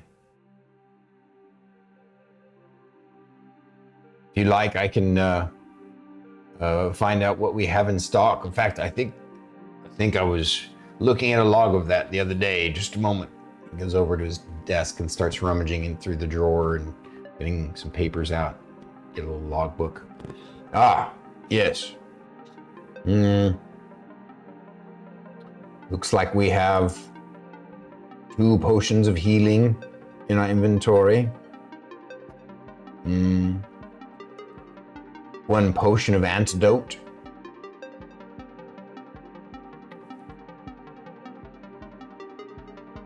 1 potion of heroism. That's a very valuable one. But honestly, I will gladly hand them over if you think that they will be useful in your endeavor.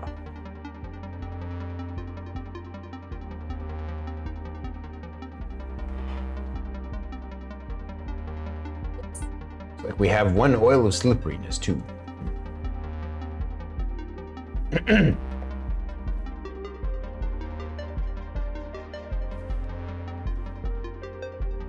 Well, we might as well just take all of those if you're willing to give them to us. Never know when they might come in handy. Absolutely. It's my pleasure to make sure that you are equipped with us. You might even have a magic item or 2.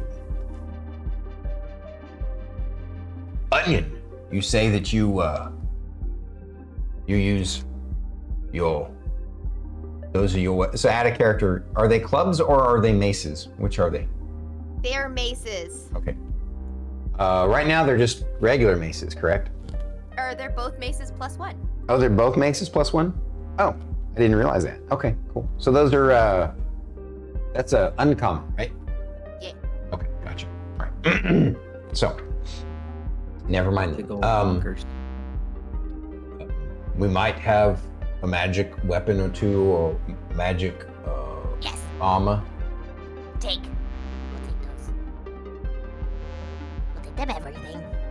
Of course, I would only provide what you're proficient in using. I wouldn't just hand it over. We are paying you well, after all.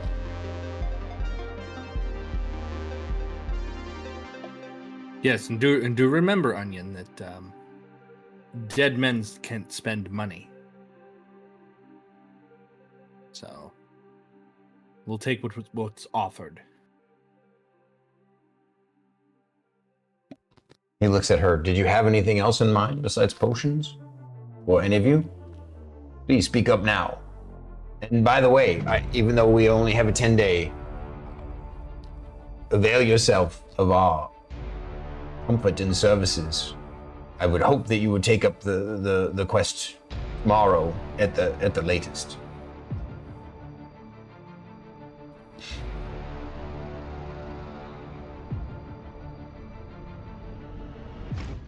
I don't have any other questions at this time.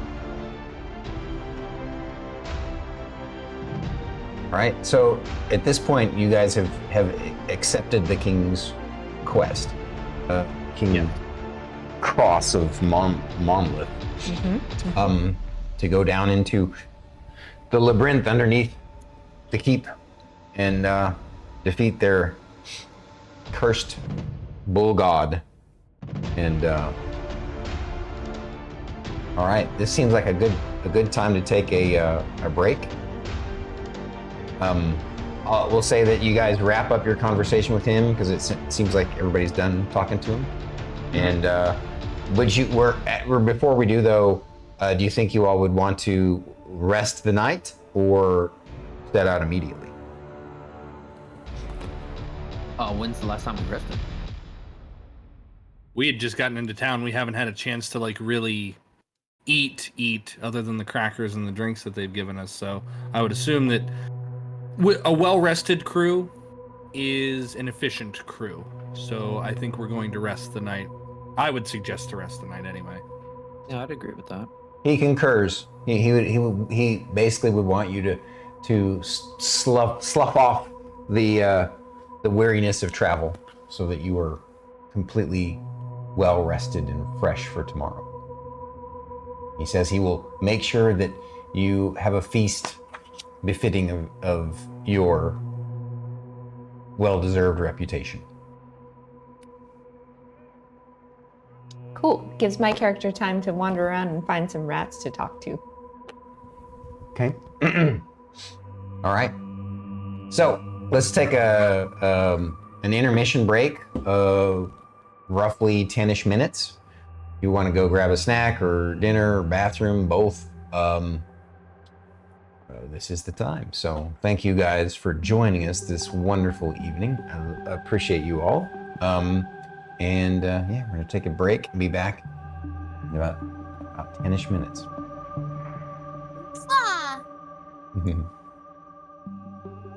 Their picture on Discord. Oh, it's only over your own picture. You see it on.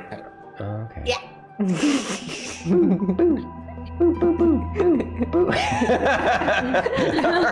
It's gone.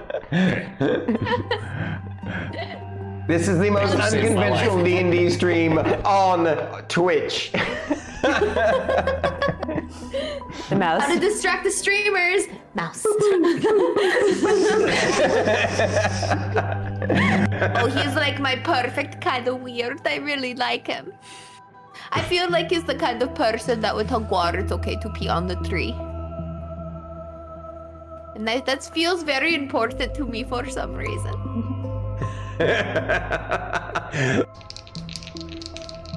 My hair is so heavy today. Well, you did wash it. It's full of water. I know. So stretch, right? Stretch, stretch, stretch, stretch. Oh. Hamster's pose. Oh, okay, now you're showing off. Don't do that. I can't touch my toes. That is, she can do standing mermaid on one side. Oh, standing mermaid? Let's see if I can do it in jeans. Okay. Foot into elbow. Connect the fingers. Quick save, quick. Okay, cool. It also sometimes does this sound, this random thing. It just happens from time to time. I think it has to do with some sort of decondensation or something. I don't know. It's really weird. But I swear to God, it sounds like an army of masturbating gnomes. Are you sure they're squirrels, Stormy? What? Are you sure they're not masturbating squirrels? No, I'm Like, pretty on sure my they're. affiliate stream? I'm pretty sure they're gnomes. You know, just a. It does. It's just this sound. It's this weird sound. You've proven time and again that your eccentricities are beneficial to not only yourselves, but to the guild and to the land in general. So, We are so special that he pulled out the dictionary for us.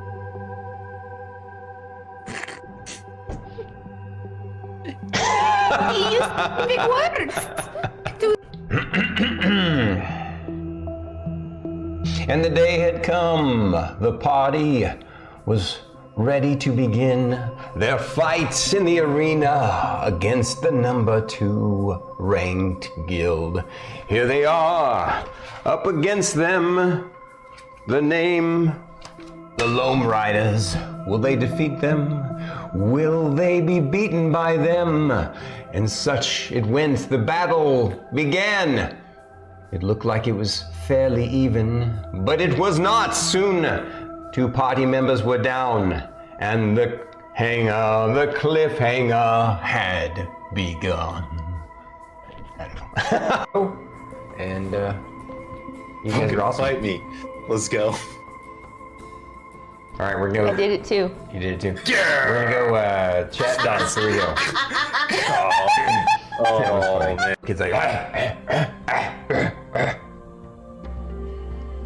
to me, is this wonderful? Wait, that's not how you do it. How do you do it? I screwed it up. I can't. Oh yeah, it's this way. It's called the dab. You need to do it correctly. Oh. I'm still doing it wrong. Yeah. All right, I'll let you take it away there. It's StarKitty. You forgot to hit play. Okay. And we're gonna add cinnamon and a little The extra character, she wants pancakes now. Thank you. There's only one way I'll accept pancakes. Hmm?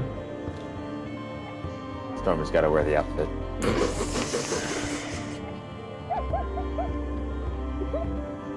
It's canon. It's the only way I think any one of us can enjoy them. Later. You see? So, you guys find yourself that evening dabbing at the inn. No. You find That yourselves. is what Emmeline is doing. She's Yeah. dabbing from side to side on the stage. Oh, he's pretty cool. Okay. My Chonkapillar. Chonkapillar's ass liked him. The butt. Chonka butter. Tiny like excellent. A little anime X for his little bunghole. The ability to control those undead. Oh, that's right, because you did that before Bunky inseminated us.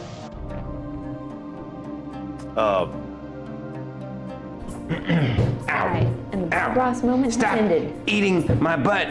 Freaking chair. And that deep-throated person over there, the one with the green hair. Just kidding. We were going down ha-ha. Oh, I didn't mean like that deep. I meant like deep-sounding voice. Oops. Deep what? He's got a deep voice, guys. That's what I was trying to say. It's true. Yeah. Do you have a very deep voice? I know I do. It doesn't frustrate you because it's something you can focus your mind on and to help you. I'm going to use the P word, to help you process what you went through. Are you clipping it? Everyone, get some rest. We'll discuss this later, after I've had some time to think. It's And a lot process. to process. Everything.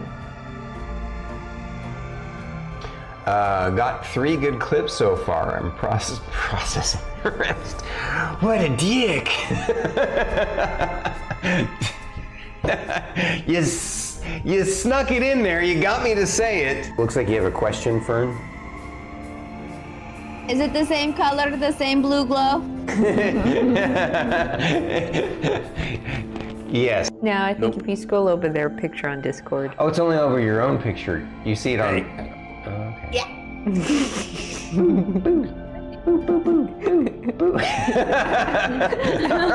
It's gone. This is the most unconventional D&D stream on Twitch. The mouse. How to distract the streamers? Mouse.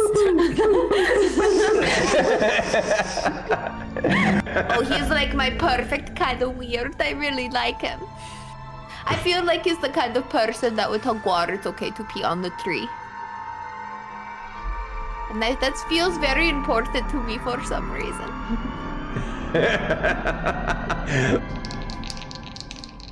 My hair is so heavy today.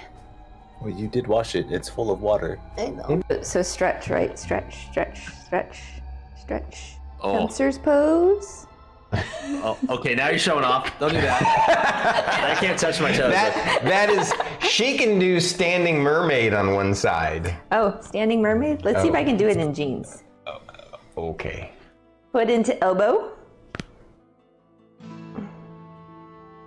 Connect the fingers. Quick save, quick. Okay, cool. It also sometimes does this sound, this random thing. It just happens from time to time. I think it has to do with some sort of decondensation or something. I don't know. It's really weird. But I swear to God, it sounds like an army of masturbating gnomes. Are you sure they're squirrels, Stormy? What? Are you sure they're not masturbating squirrels? No, I'm Like, pretty on sure my they're. affiliate I'm stream? pretty sure they're no. You know, just a. It does. It's just this sound. It's this weird sound. I can't. But You've proven time and again that your eccentricities are beneficial to not only yourselves, but to the guild and to the land in general. So. We are so special that he pulled out the dictionary for us.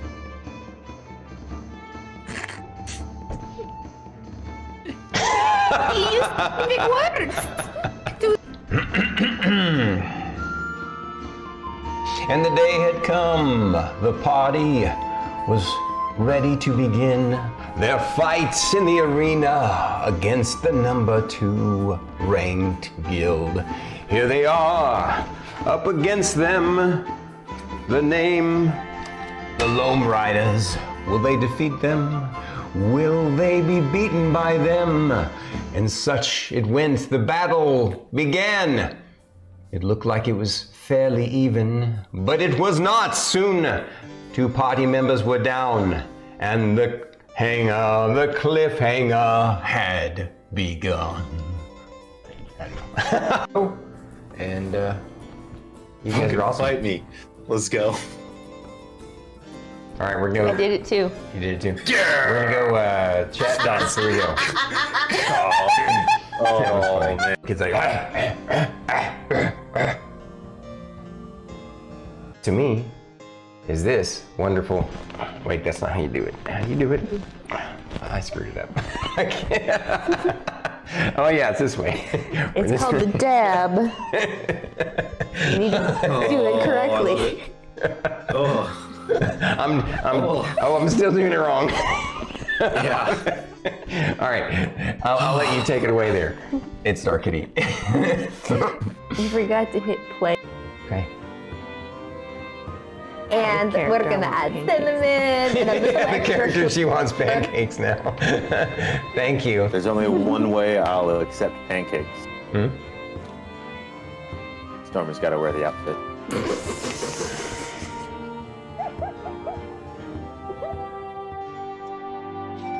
Hi guys, we're back again from our break. Thank you for the amazing compliments for StarKitty Caffeinated Zombie. Hard to do standing mermaid in jeans. Yeah. Yeah. And a lot of people would say it's hard to do standing mermaid in this body. I can't even do standing mermaid. That's what I'm saying. Yeah. I don't even know what that is. Yeah. I'm not rigged. I'm not rigged that way. I can't bring my leg up to do it. Yeah, I'm pretty flexible, and I can't do standing mermaid. I can hardly do mermaid on the yoga mat mermaid. So there's two ways you can do mermaid. You can do it standing, or you can do it on the floor. It's just kind of like a deeper quad stretch. Yeah. If you're on the floor. That's an interesting way of putting it. It's way more intense than you think now. Anyway, welcome back, guys. Thank you for the break, and thank you guys for hanging out and enjoying the show. Thank you, Caffeinated Zombie. I have been practicing yoga since I think 2008. Has it been that long? Yeah, I think so. Uh-oh. Uh-oh. Joe, what happened? I'm trying standing mermaid. He's doing Where's Wookiees? Where's Wookiees? He missed the ankles. He missed the ankles. Oh. DM him right now. Say you miss you. That was hilarious. Because Wookiees did ask about seeing the ankles. He did ask for ankles. They do exist. Like, I can see why he might have thought they didn't. All right. Well, guys. No, Joe, what you just did was a handstand. yoga. Oh, okay. Okay. Or a headstand. People do that too. Would never attempt that. I feel like I'd totally break my neck. Yeah. I can't do a handstand, so. Or headstand. You beat me there, Joe.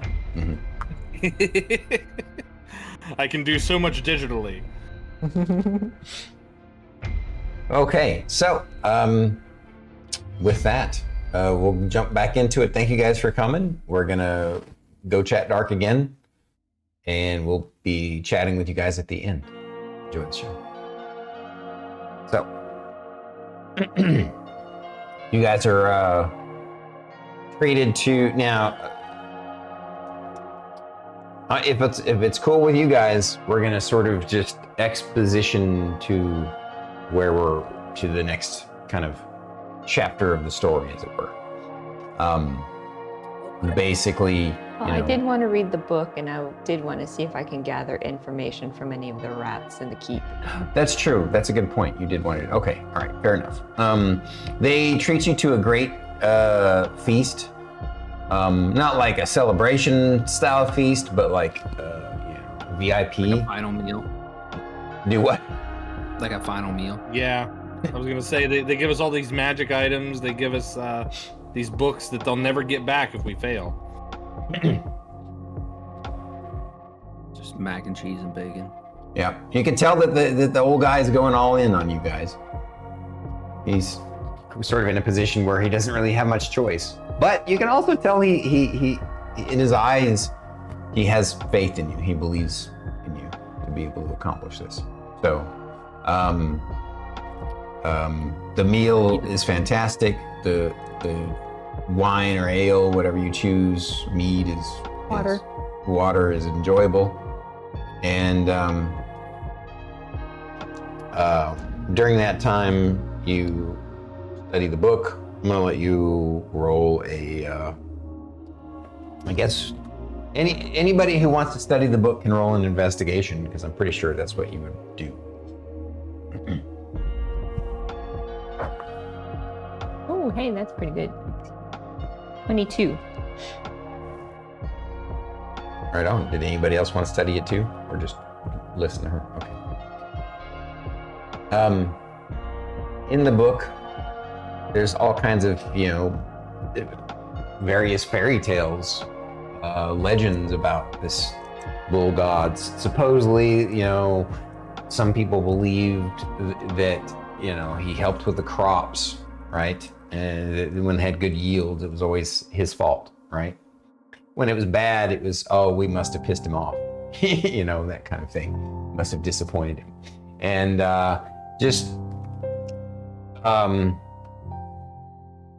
you do know that the one thing that's been consistent is that whenever the Omorath time comes, there was one time there have been a couple of times, and the king didn't even explain this to you, but the book does. There have been a couple of times where someone didn't provide the sacrifice. And when they didn't, they found that several different, like later on in sort of a night purge, several different important, several different people who were ranged from, servants to important VIPs were found murdered and mutilated. And so there's obviously some sort of magic going on, some sort of, malevolent force that can do something outside of the temple. Although the stuff that happens always happens within the temple.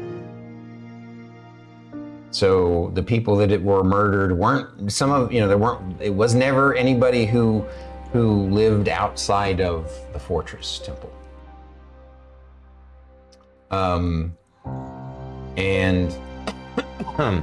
But because of those moments, and these were long ago, they pretty much have always stuck to it. And built up their religious fervor around this, basically bull cult. And, but that you can also tell that they talk about the ritual where they lower the sacrifice in this kind of, they're chained to this open cage that's on a big chain, and they're lowered down into that big hole that he described to you. And that someone always, that like the sacrifice is always heard screaming from down in the hole, and then the cage is pulled up and it's empty. So that's happened even just the last time 10 years ago. So whatever this being is, it's lasted for a very long time.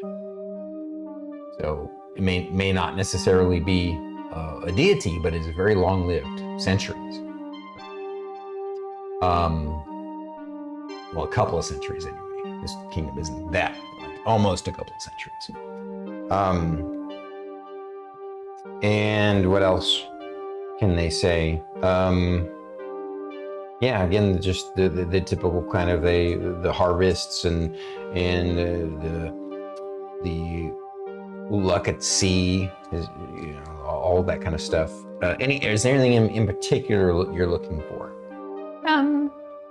A little bit more descriptions about what this potential god looks like.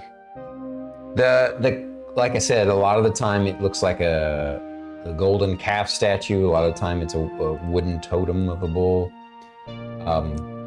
But the only picture that you see depicted in description that's different than those is effigies. In one of the stories talks about a madman who claimed he lived down there in the labyrinth and escaped it, and saw that it was a bipedal bull creature, basically a bull that walked on two legs.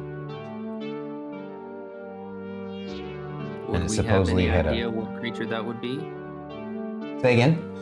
Would we have any inclination of like what kind of creature that would be?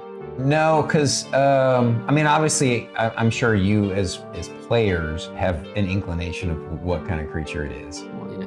But this is unique and new to this world and to your experience. Okay. Of your characters.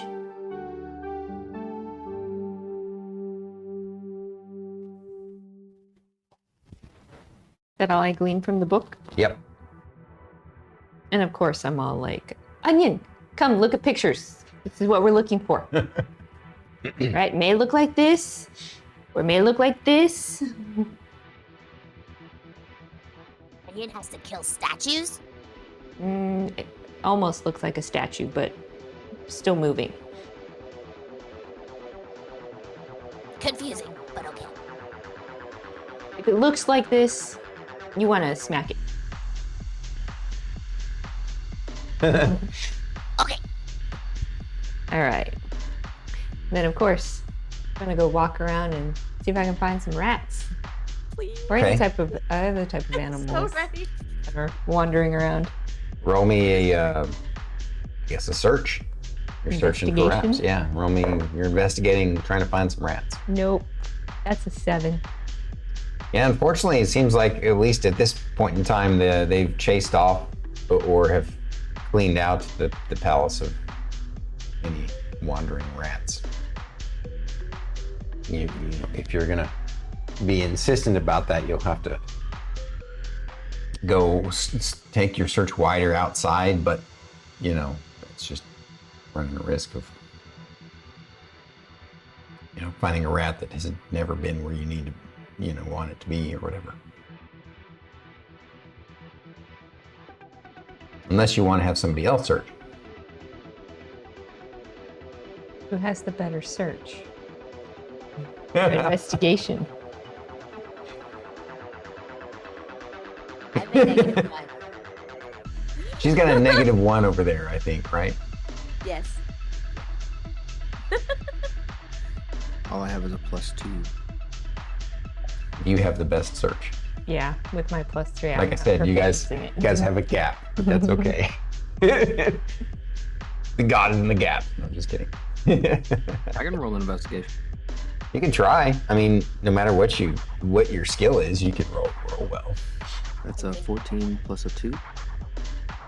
16. Let's see. First, I'm gonna roll percentage chance that they will have cleaned out all the rats. High or low, DangCletus? Low. That was a 0-8, so you nailed it. All right, there's a chance. Now I'm gonna roll to see. You rolled a 16, so the rats are trying to be stealthy, and if their stealth is better than your investigation. Ooh, it is not. I rolled a 13 total. So you end up the two of you wandering around the hallways, and eventually you find a rat behind one of the statues, and he's trying to get away. I can't speak with animals. Right? He's trying to get away. You can't speak with animals. Hello, friend. The servants are looking at you funny, but they go about their business. The guards too. I say, hello, friend, I have food. The rat kind of stops as it's running away, and it looks back and says, You friend? Oh, you friend? What sort of food do you have? I took some extra bread and a little bit of meat from the feast.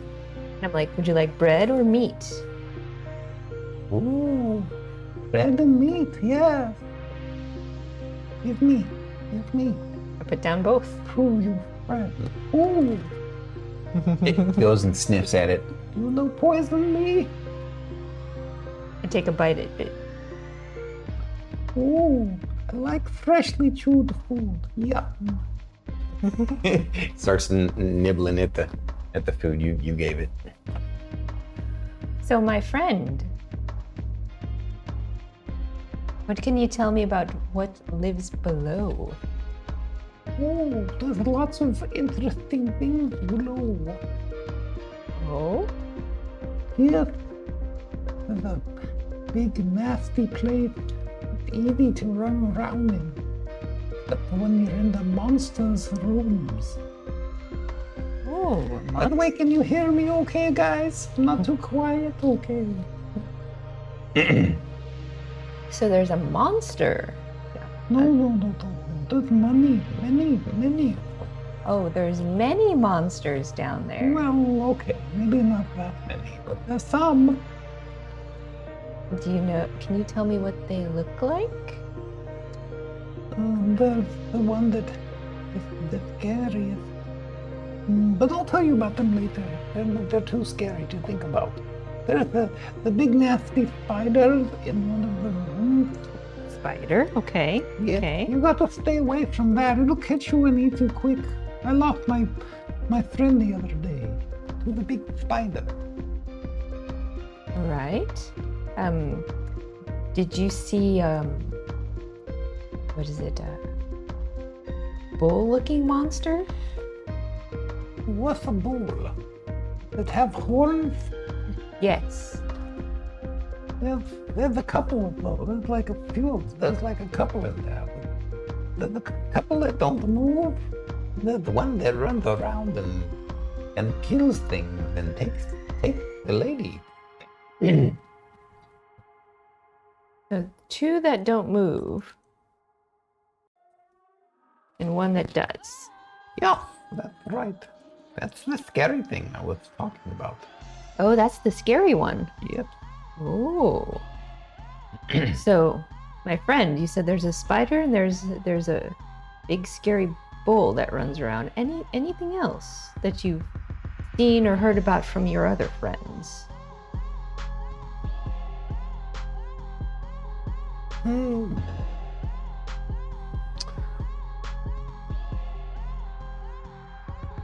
He thinks for a second and says, There's also that big nasty creature that likes to live in the pool.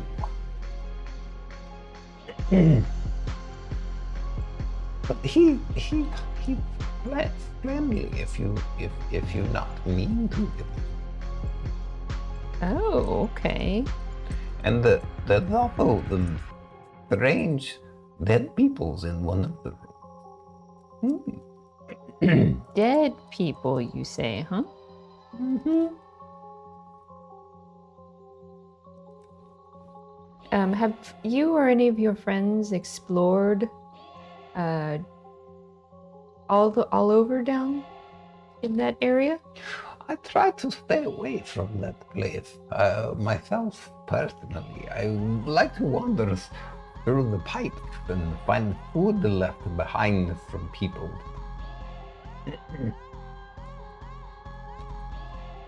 Okay. Anything else that you can share with me?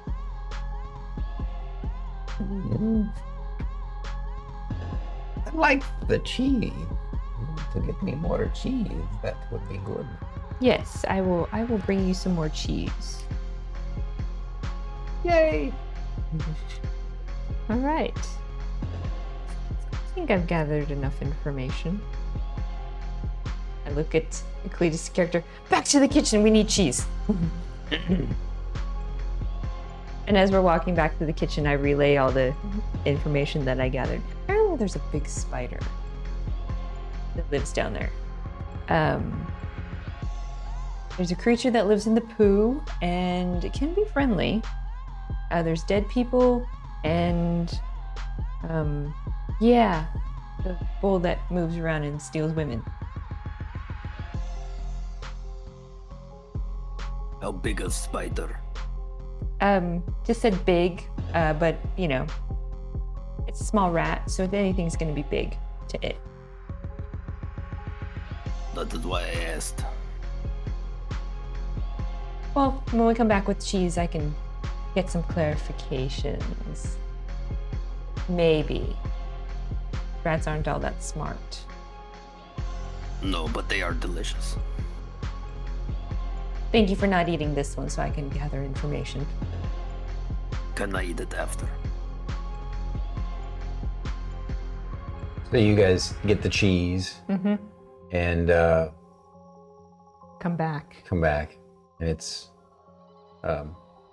milling about, looks at you and says, "You came back." Yes. Put a big chunk of cheese in front of it. It comes over and starts nibbling on it.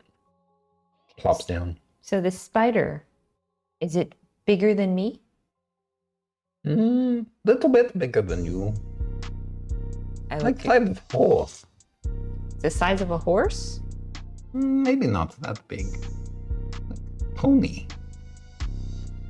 I say in common, spider's the size of a pony. Like mini pony? Like a riding pony? Like a young horse. Like a young horse. Newborn or adolescent? Are we talking like a newborn pony or kind of older but not an adult yet? Don't know the biology of the horses. I give you a shrug. That's fair. All right. The creature that lives in the poo, how big is that? Is it bigger than me? Oh yeah, definitely much bigger than you. How can I get on its friendly side? Don't steal poo from it. Noted. Onion. I look to Cletus's character. We need to keep Onion away from the poo, okay?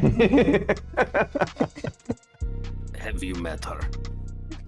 I have, and I've traveled with her a lot. Is almost impossible. But There is poo all over courtroom. But we might get lucky and Onion might make friends with the creature in the poo. So maybe. Do you have any other questions for the rat?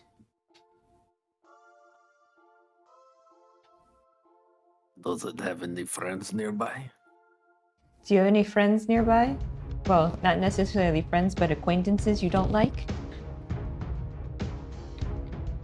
He like shakes his head. They've been chasing us out of here. I'm sneakiest, though. Well, if you do come across any of your friends that you don't like, let me know, and we can deal with them. You can find us in this room. Okay. It seems done with you and goes and wanders off behind some statues. Doesn't have any friends nearby, but I let them know if he's got any acquaintances they don't like to let us know. I think it's lying. Majority of the rats have been chased off, apparently. That is what they all say. Well, if you find one and I'm not paying attention, you know the deal. I got it. All right, so you guys make it back to the room and relay all that information to the rest of the team? Yes. Onion has made a little nest, like with the armoire and all the drawers pulled out, and like propped up the drawers and everything to make like a little like hovel thing that she's like sleeping in. She like even like broke the little pieces off to like make more room for her to hide in there. And now I want to do that. It's me. And like used any of like any clothing or towels or anything as like a little bedding and stuff. Like a little nest. Does it smell like a hamster cage? Absolutely. Probably, yeah. And it's super dirty feet and like That's what I BO imagine. from hell. That's what I imagine. Mm-hmm. Yeah. And the poo residue that's been all over your hands all evening since we has arrived not here. Washed. She has touched food. Mind you, she has touched food. She went back to the toilet, I guarantee it, just to check to see if the voices were there. Yeah. 100%. 100%. Oh, we all know that, any food within her touching range, we stay away from. Mm-hmm. You take your plate and you get it out of somewhere high, or you eat it quickly. And I'm immune to poison, and even I still stay away from the food. Yeah. Listen, you can be immune to poison and have standards, okay? You know? That's right. That's right. Onion has been banished to the under table. Basically. There's no kids' table, it's just underneath the table. The under table. All right. So, what do you guys? Are you guys ready to rest for the night and set out on your quest the next day? Sounds good. Yes, I eat and I sleep. All right, you guys get lots of great food and great sleep. And the next morning, you had already kind of told the king when you would want to get started. So he's arranged to have his elite guard, because he explained to you during your meeting that only him and a few certain confidants within his elite guard know of this secret entrance down into the labyrinth, or the maze. He didn't call it the labyrinth. And so one of those guys comes and brings you to him. Again, this time you go through the right archway, past and down through some halls, and through a what seems like a storage room, through a secret door into another chamber. And in this smaller chamber, there's some stairs leading down to a locked steel, like some sort of, it seems like some sort of black steel, like cold iron door. And it has a lot of interesting and ornate carvings on it that aren't familiar to any of you. And it definitely has, other than the fact that it has this symbol, it looks like, you know, a bull head on it. Bull skull, not head, There's but like a bull. runes and whatnot, like inscribed into it or something. Yeah, there are some runes and stuff. Would you like to try and Glyphs. decipher that? If y'all would give me a few minutes, I do have comprehend languages prepared as a ritual. So you, of course, tell the king about this, and he's like, "Of course, if anything can help, be my guest." So yeah, I'll start setting out some soot and some salt and sort of like just rubbing my hands and trying to like just trace the glyphs for a few minutes. But yeah, 10 minutes and I should have should understand whatever language I'm currently touching. So you denote two things. One, it's a mixture of language and arcane code. The language that it's in is like abyssal, basically. Hey, I speak abyssal. And the arcane sigils are arcane, so you can roll an arcane knowledge check on the arcana. As she's doing that, I'm looking at the picture of the bull head, and I just kind of glance at it for a moment, tilt my head. Holy cow! Just... The king does a facepalm. Jeylith is chuckling. It's a 14 plus 5 for a 19 on an arcana. Nice. You recognize it's an ancient language and an ancient magical encoding on this. Very like this door is meant to be only the most powerful of beings that you've heard legends about could potentially get through this door. It's meant to be magically sealed, and it was magically sealed by dark forces. And he had explained that during the ritual of Omrith, during that time, that people can go through this into this chamber and leave an offering, but they can't. They have to do it quickly because the door automatically shuts after a few minutes.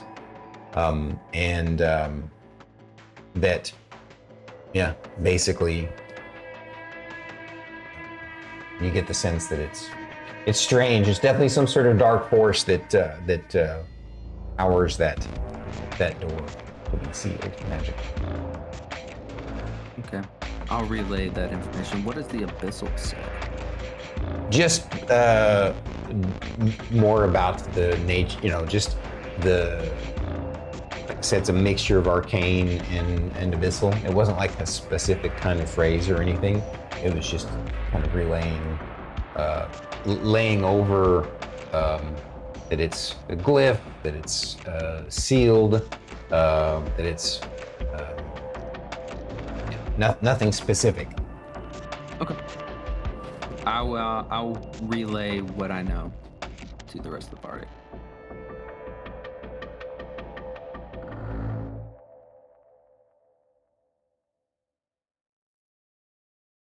All right. It's ready.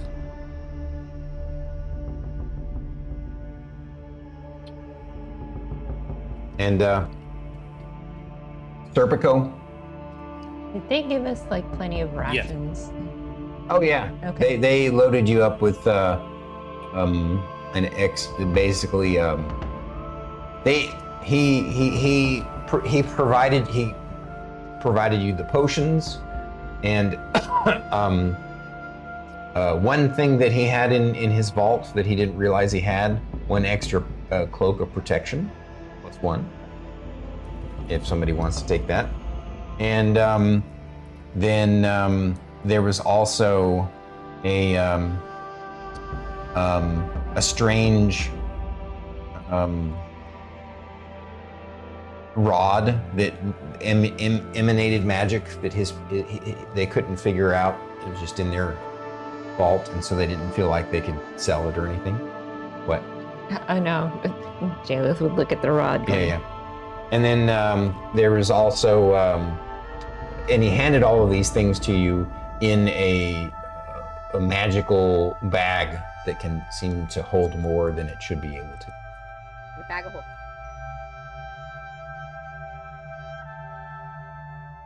It could be a handy haversack. We don't know. This one's not a backpack. It's an actual, just like a bag. Yeah. Does anybody want the rod? I would like to look at the rod.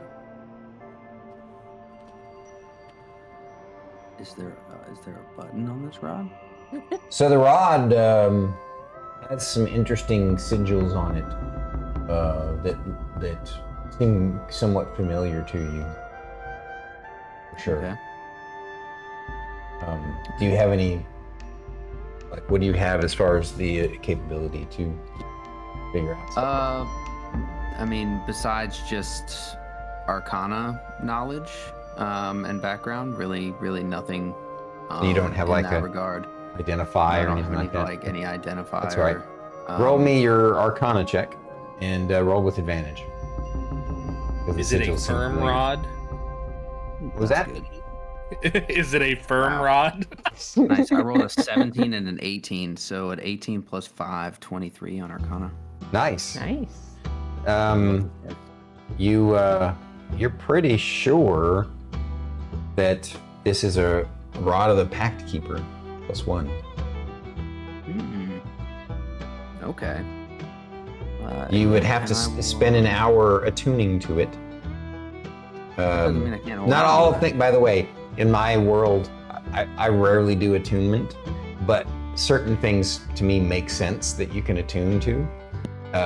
And, you know, I don't even, so, and it just seems to me that something like a Rod of the Pact Keeper or like a, it would be something you'd attune to be able to focus your magical energies, your eldritch energies. Oh, that makes sense.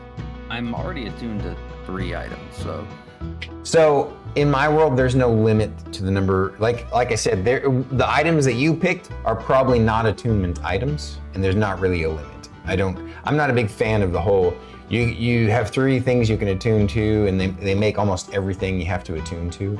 I'm like, to me, most items you just wear them and they work, right? If you know what they do.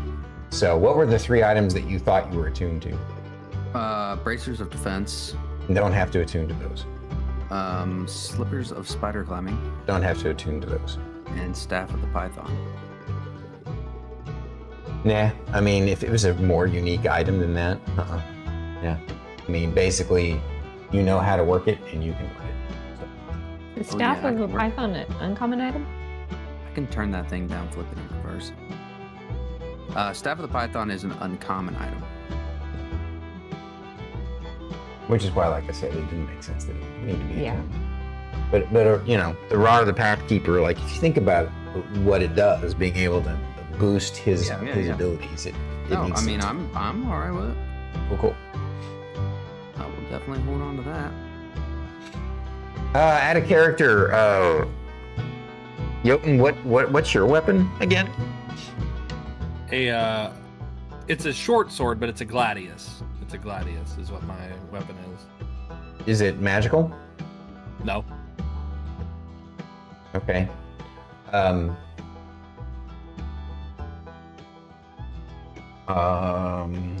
gonna say there's a chance that he had a magical sword in his inventory, in his vault.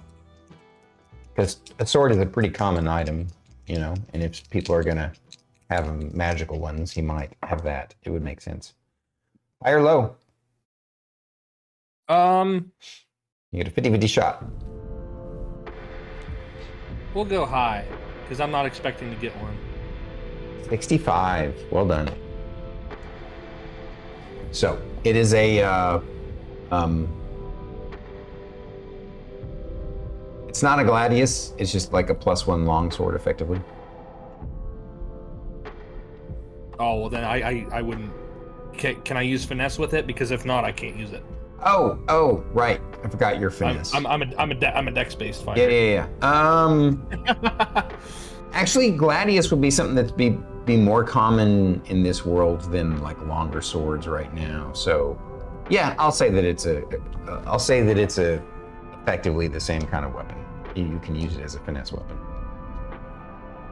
Okay, you don't have to do that. I'm fine with not having a magical weapon. I deliberately did not take a magical weapon because I took other. Now, were you not taking one because for flavor for your character? You didn't want one, or what?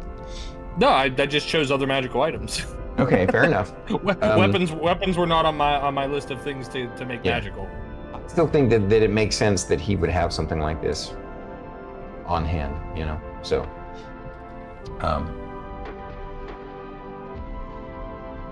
it's just a +1 magic short sword. Okay. I mean, if he's gonna give me a magic short sword, I will not look a gift horse in the mouth. Okay. Well, he says, if you're ready, we shall perform our ritual to open the door.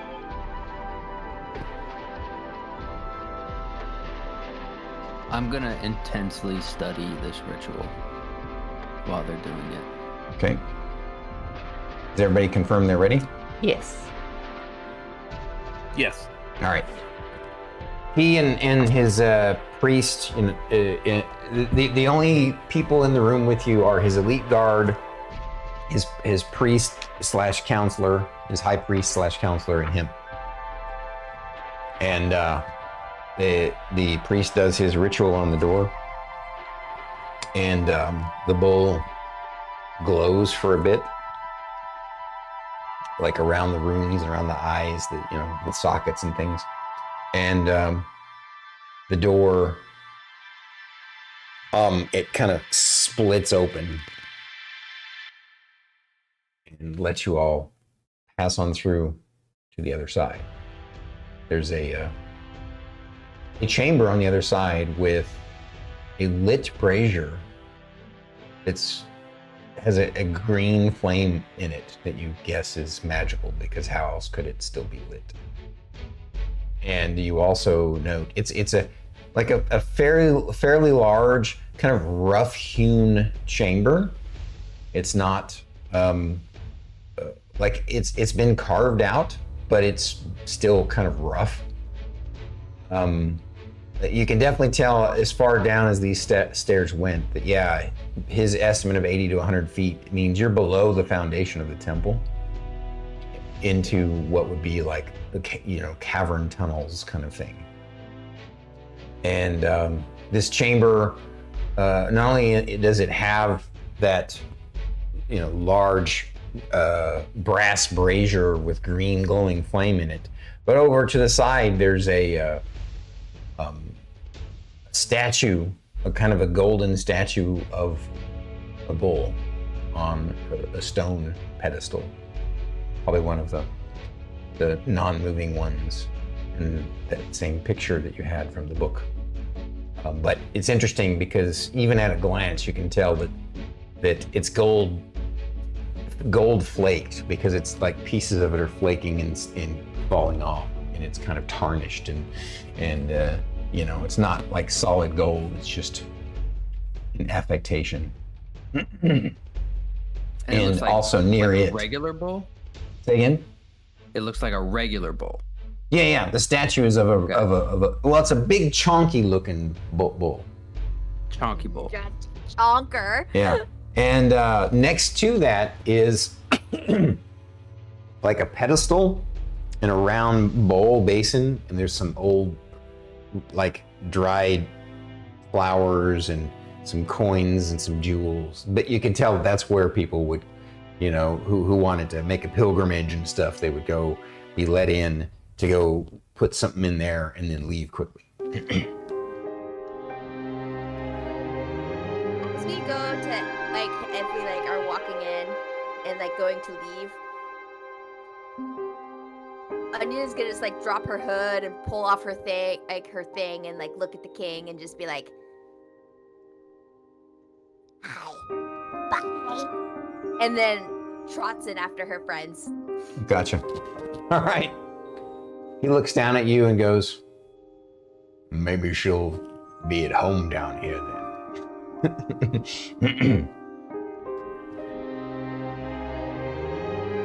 And with that, the door shuts behind you. And I'm going to actually, even though you're not in combat, I'm going to switch to this scene right here. So I can start drawing the map. Now you might have said this, and I might have just casually missed it. How wide is the corridor? The corridor for the stairs, or do you mean the chamber? The stairs that we came down, we obviously went into a corridor. There were the statues, but then like are we able to walk side by side, like all four of us? Is it like shoulder to shoulder, two of us? All right, sorry. I should have described it a little bit better. You the stairs that led down 80 feet was a narrow, like you have to walk single file, right? Okay, But then at the bottom, in front of the door, there was sort of a little alcove where you guys could stand. Okay. And then the door leading into another chamber, the chamber is roughly as wide as the little alcove, but longer. And so you're in basically, and I'm about to draw the size of the room now. And obviously there's also I forgot to describe, an archway leaving this room into the farther in, obviously. Okay, sorry to interrupt. I didn't know if I had missed that, and I might have. So. Oh no, please don't bother. Don't worry about interrupting. If you need me to clarify anything at all, interrupt at any time. Okay. Okay. Thank you. Hey, can you tell us more about that rod? Cletus was curious. Oh really? You said something? I'm sorry, I missed it. No, I'm messing Stormy. Just ignore me. Oh, okay, please. You're messing with me. All right. So by the way, Jotun just wants to know more about my rod. Look, I've already answered that question for him. So just to be clear, you can, if you want to, once you get into this other this initial chamber. Actually, I'm gonna do something unique. You can attune to it and you can roll, and the better you roll, the faster it'll be. It won't necessarily be an hour. It might be shorter than that, depending on a roll. If that's cool with you. Okay. Yeah, sure. I can roll. All right. It's not a great roll.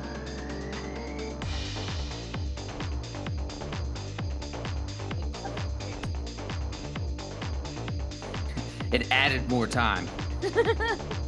What did you get? I rolled a 3.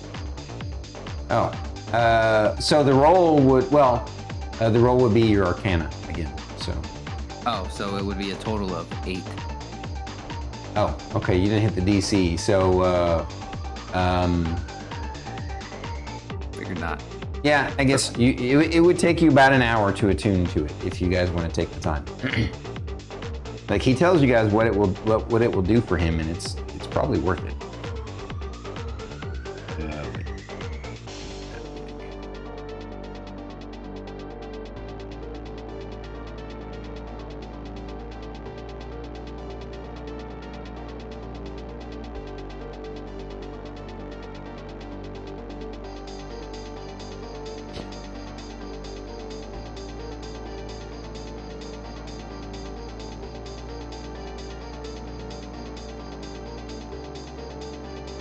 Terrible bull.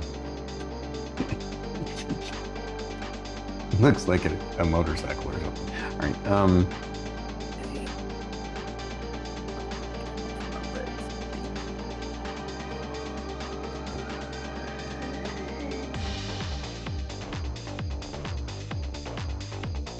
Keep this little guy handy.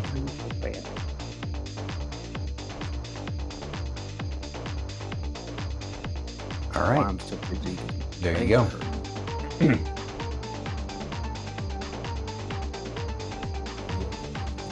Now, obviously, Do any of you light up any light sources? I mean, the king would have handed you one of the torches that they had if you wanted it, or if you have your own thing that you want to do. If it's unlit, I'll take it and I'll cast light on mine.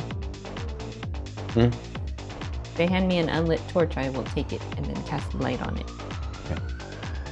I have a candle of the deep, but I can also see in darkness and magical darkness up to 120 feet, so I really don't need anything. So do you light the candle and use it, or not? Yeah, I'll light it and use it. Okay, because you know your team kind of needs it, some of them anyway. All right. Mostly for Serpico's sake.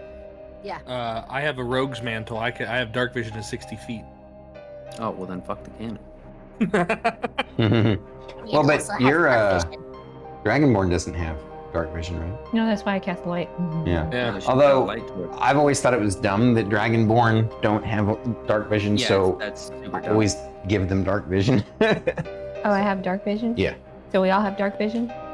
Mm-hmm. Pretty much. Seems But that way. Still, though, there's no reason not to have a light source because the dark vision would kind of extend out from, What's the range of my dark vision? That would be 60 feet. Okay. Standard. I can always take points since I can see 120 feet ahead. That makes sense. Plus, you can also detect traps and stuff too. So up front would make sense. I would be behind. I would be behind her, just to kind of like cover her back if anything were to happen. So that way Vildari's covered. The door shuts behind you with a loud clunk, and then you hear a magical hum and see it glow a different color and then fade out, and as you sense that the magic seal has been. And while watching their ritual, did I ascertain any information about like how it's performed, what type it is, like? You're pretty confident that were you to need to get in here, you would be able to perform the ritual again yourself. The thing is that now that you're in here and the door shut behind you, the door is completely blank on this side, and without the runes and the sigils and the effigy, the ritual will be useless from this side.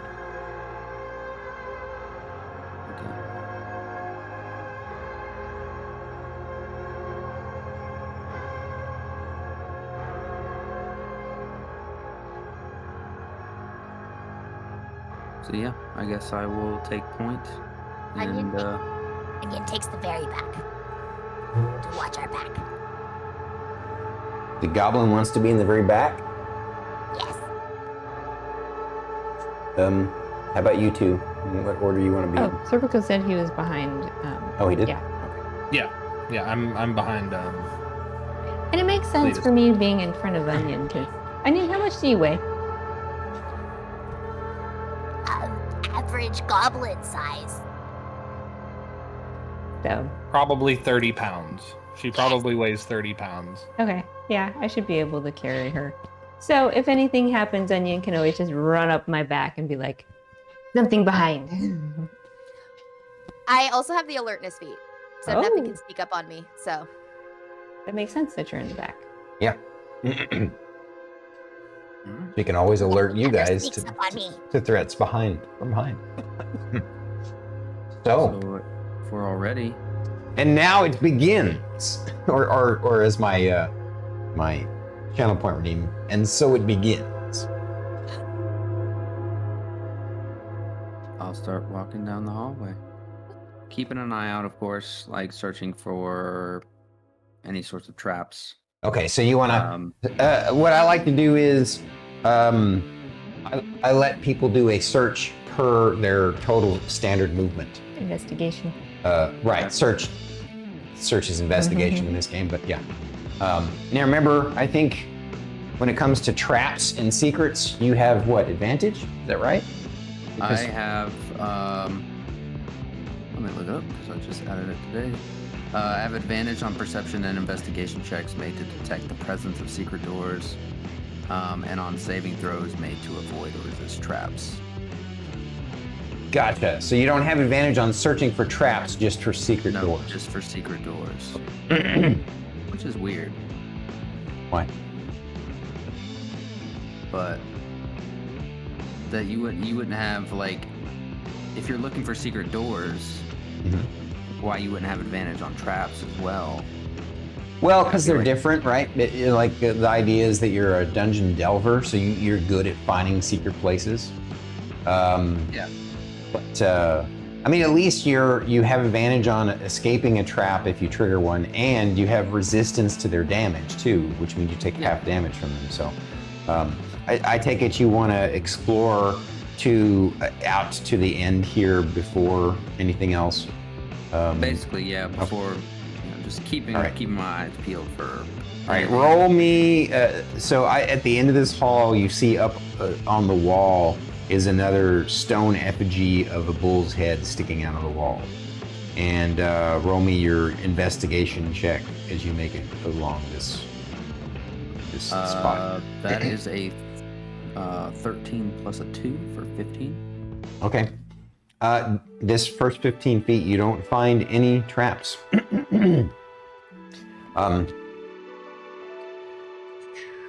Looking to the left and to the right,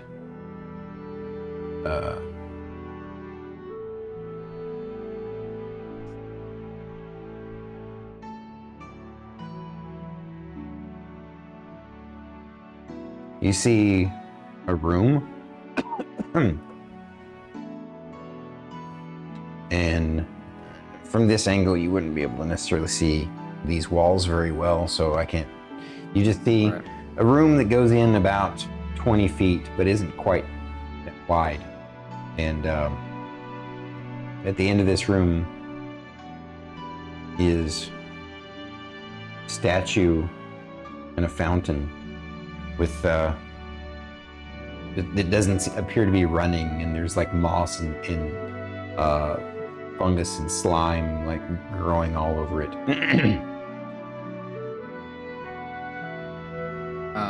I will kind of just turn back to the group and just. Oh, sorry. This way. I would say there is a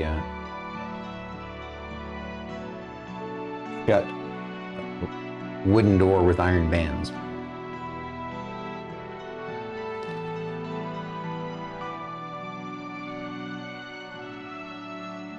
So you let the party know what you see? Yeah, that there's like 2 ways to go. Just kind of give them the choice.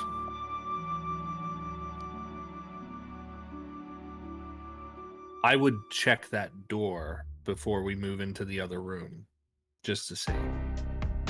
Okay. I'm just gonna say this out.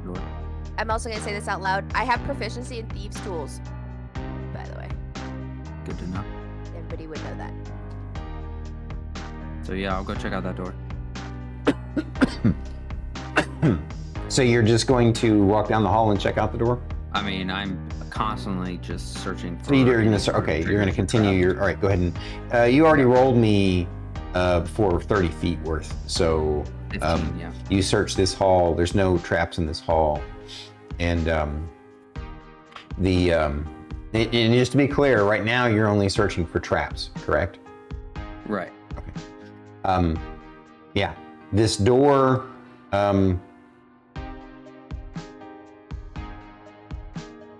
There's something hinky about the door. You're not sure quite what it is. It seems like it's locked.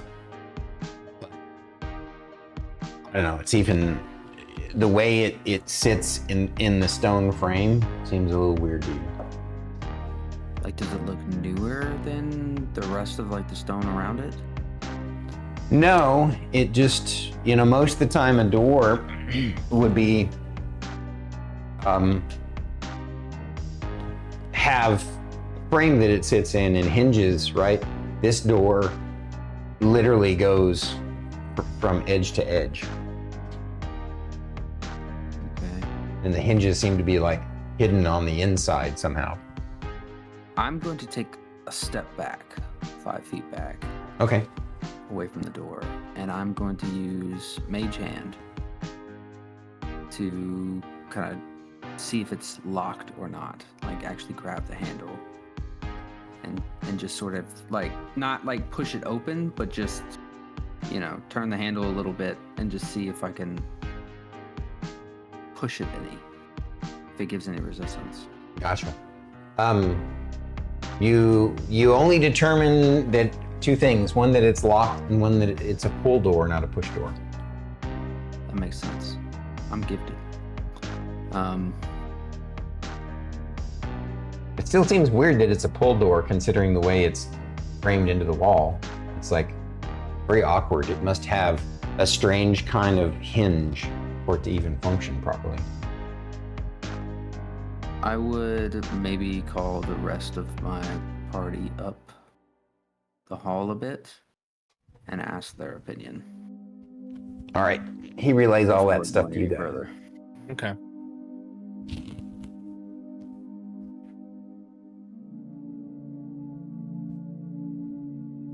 So unlock. Sure. Go for it. All right. I pull out my tools. So you step up and unlock it. Go ahead and roll me. Well, who's gonna do? Is it gonna be you? Or are you the one with me. the? Oh, you're Yeah. gonna have her do it. Okay. That's right. So proficiency with with these. So basically, I can use my sleight of hand, and I add my proficiency bonus to it because I have because I'm proficient in thieves' tools. So that would gotcha. give me a plus Okay. 8. So Plus 8. as she walks by me, I give her a head pats and say, "You can do this," as I cast guidance. Nice. So you now, was that advantage or a bonus? No, she gets an additional D4 to her. All right, D4 to whatever you roll. Yeah. Nice.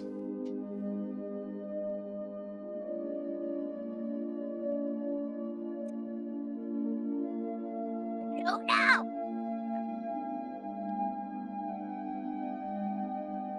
16. You do find it's a bit of a tough lock, and at first you start to struggle, but then you're able to pop the lock open. Well, you haven't opened the door, but you've popped the lock of the door. I turn and look at Vildari? Sorry. Vildari. Did I say that right? Vildari. Vildari. I did it. Onion did it. Vildari, are you able to open the door with your mage hand? I should be able to. Okay. I say we pull back around the corner where we are in case we open the door and something flies out at us. I take it that she wants to be like looking between his legs around the corner. Pretty much, yeah. All right. So you use your mage hand to open the door. Yeah. And brilliant moves, guys. What happens is you see the door opens. On the other side is just a blank wall, but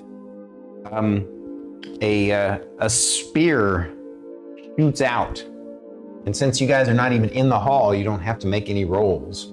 The spear shoots out and clanks all the way down the hall onto the floor, sliding into the next room. And there's just a hole in the wall behind the false door. Spear closet. Good. Was it at least a good spear? You go investigate it? Yeah, I'll go take a look at it since I use spears. Oh, I didn't realize that. Yeah, it was a Onion has spear. heard men call that a glory hole. That is not what that is. The spear is just a standard kind of spear, but it has been poisoned on the end. You would have been fine if you got hit by it. It's just a little poison. And spear wound. And that too. It's just a flesh wound. Can I maybe see what kind of poison it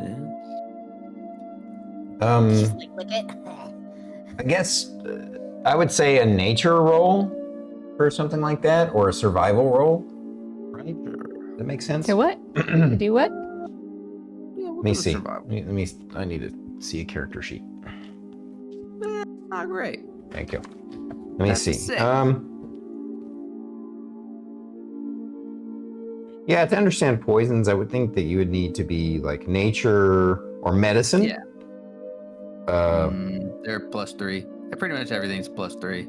Okay, nature, medicine, survival would work too, but it would be like a higher DC. Yeah. 21. So 6. All right, you're determined that it's kind of your standard venomous poison that does extra damage and then leaves you feeling, nauseous for, a little while after. I relay that information. So nobody touched the spear.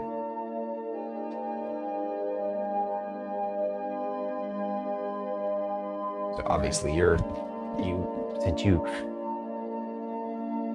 looking at the spear on the ground. I move it out of the way. Yeah. So now that you're closer, you do notice there is a door similar to that one, but it definitely has a regular frame around it. Door in this room, by the way. I can head into that room. I move out of the way. All right.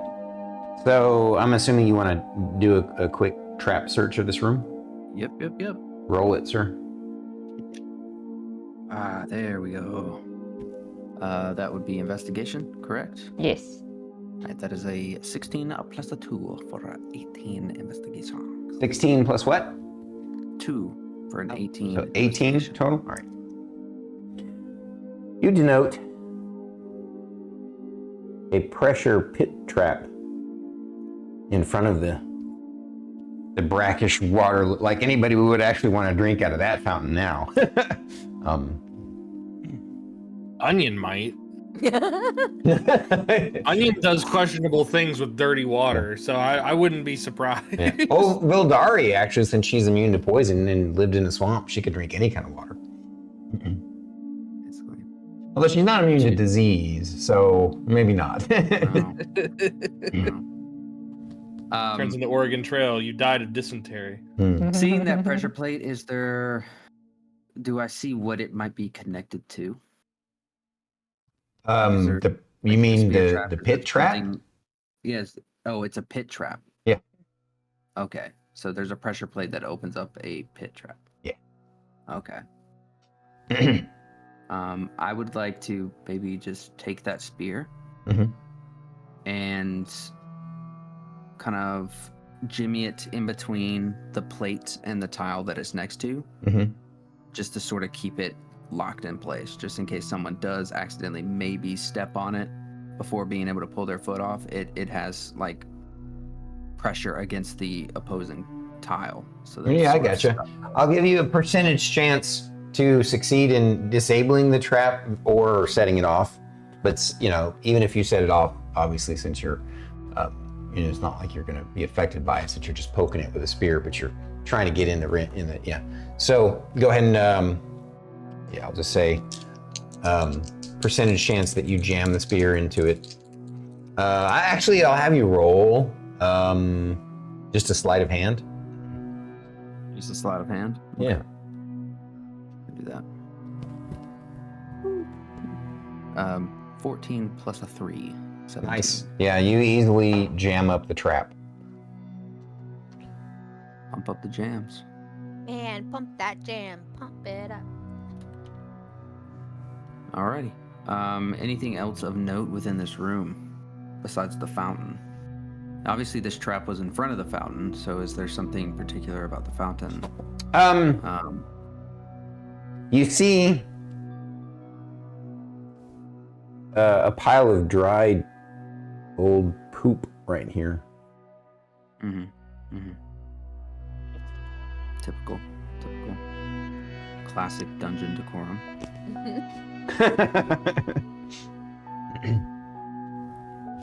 It's a good spot for it. Good spot. And that's it? That's basically it? That's it. The fountain, the pit, the door, and the decorum Yeah, the poop worm.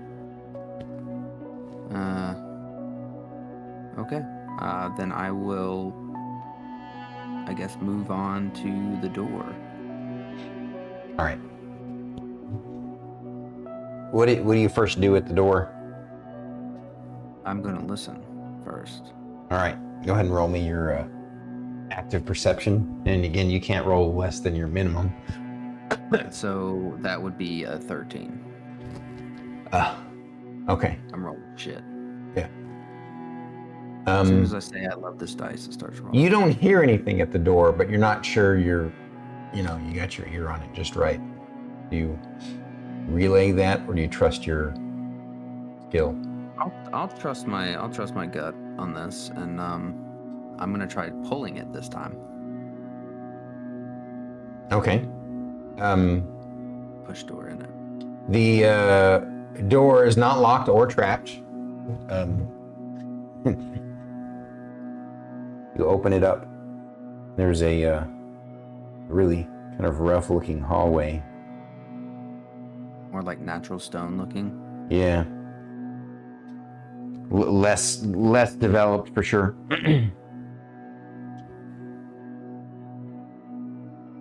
And where did that rat say the spider was again? Didn't say specifically where, but somewhere. Why? Do you see spider webs? No. Not from where he's at right now. He doesn't. She doesn't, sorry. It doesn't matter. Alright, well then I guess I will beckon everybody with me and head into this chamber. You just gonna head in, or are you looking for traps again? Well, I'm still actively looking for traps constantly. Gotcha. So just to be clear, I mean, I know it seems redundant, but like, think about where there are gonna be times where you wouldn't look for traps, and there are times where you would. Of course, I know you're trying to be extra cautious all the time, so.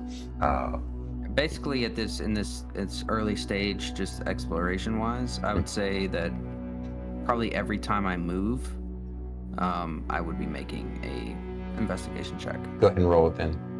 Yeah. All right, come on, you bastard. There we go. All right, that is a 15 plus a 2, so 17. All right.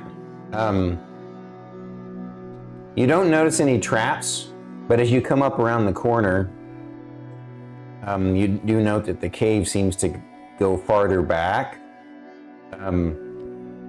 Well, it's even further than this, but you can't quite see yet.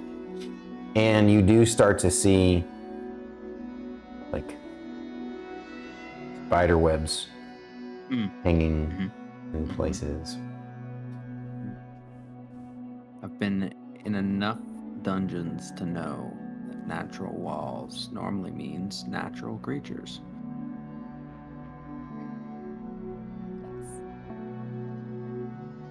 Onion was the one that taught you that.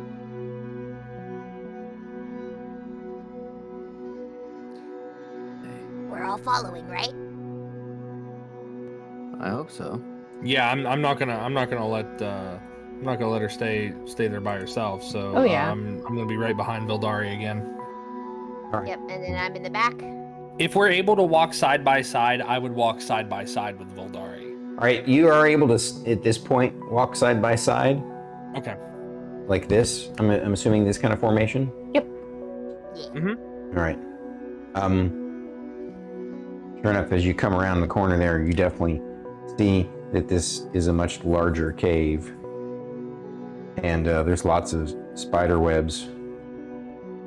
And Do they look like you also fresh denote spider webs or that cobwebs? there's a cistern here that seems to be like the back of this thing. There's like a little bit of trickling water that seems to be going down into this. But when you say, what was the question you said? Do they look like fresher spider webs, or do they look like cobwebs, like they've been there? No, they're not just cobwebs. They're absolutely spider webs spread across the ground. And if you go further in, I mean, you see that it goes around the corner, but at this point, just as you're kind of peering around the corner, you know, before you even disturb the web, you do see the dweller of this abode. And it's quite a bit bigger than the rat had described.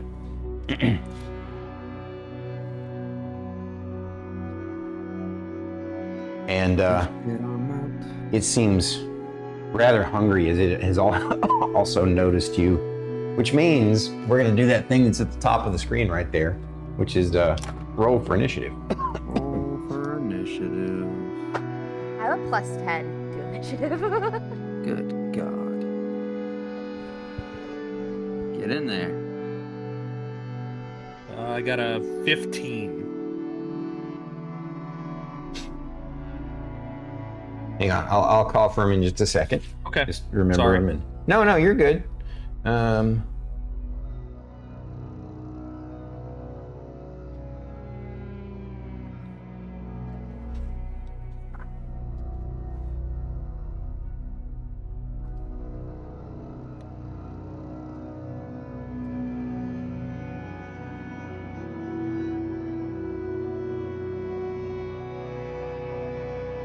This guy has gotten fat off of off of rats and time.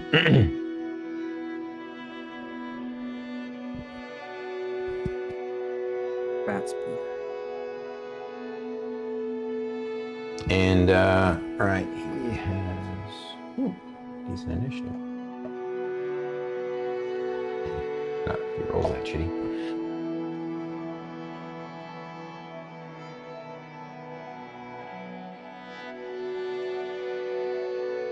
And okay, Vildari. 16. Did I say that right? No, I didn't say that right. Vildari. Vildari. Yeah. 16. 16. Onion. 19. Serpico. 15. Jeylith. I got a 16 as well. What is you guys' dexterities? Mine's a 12. Mine is a 17. All right, so I'm going to dump you down to a 15. No, Joe, what's your dexterity? My dexterity is a 5. Okay, I'm after Joe. No, you said you got a 16. Yeah, I So- tied with. You tied with Vildari. Yeah, but if you're bumping me to a 15, Joe has a 15 as well. Oh. Yeah, so you're done. 15 and a half. Drop down to a 14. Yeah. Yeah. Okay. Wouldn't it make sense that I dropped to a 14 and she dropped to the 15? No, because you have a higher dex than her. Yeah, he goes based off dexterity. Yeah, if you end up having the same dexterity modifier, then I have you roll off. All right, so, Onion, you're going first, little goblin. Onion would like to rage.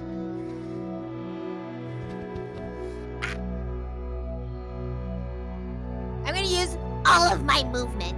Okay. Which is 40 feet. Mhm. Get all up into his face and smack it. Okay, all right. So, Goblin, of course, not the brightest person on the group, goes running in here and immediately gets tangled up in a bunch of webs. Go ahead and roll me a dexterity saving throw. I have advantage. Mm-hmm.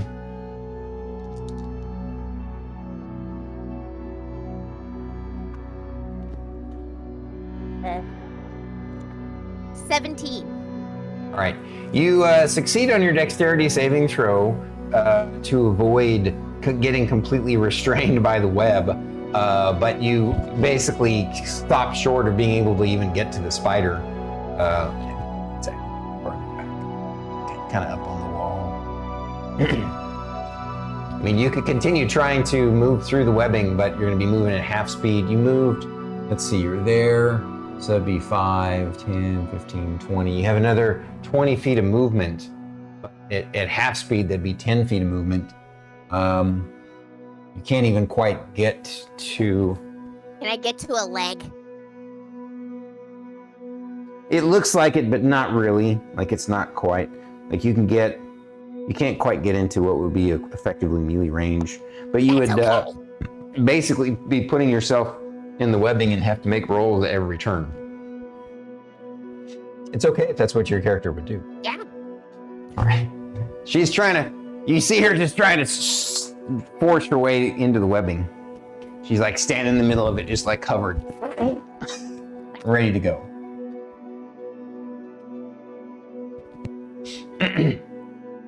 So next is gonna be Vildari. Just watching Onion literally rush into the webs and struggle to fight her way through the webs.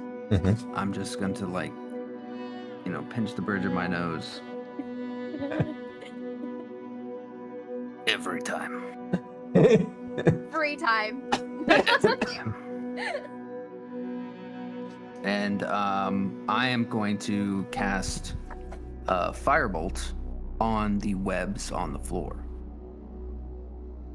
to try to burn them away. Or do you want to target anywhere near? In the path that Onion is trying to go. So she's currently covered in the web and standing in the middle of it. You know she will not be mad at you. I mean, you can still do that if you want to do that. I just want to make it clear. Yeah, I'm going to do that. All right. So you firebolt the webbing in front of her, which I will say, just that first turn sets that spot in front of her on fire, and then it'll start burning away. Let me see.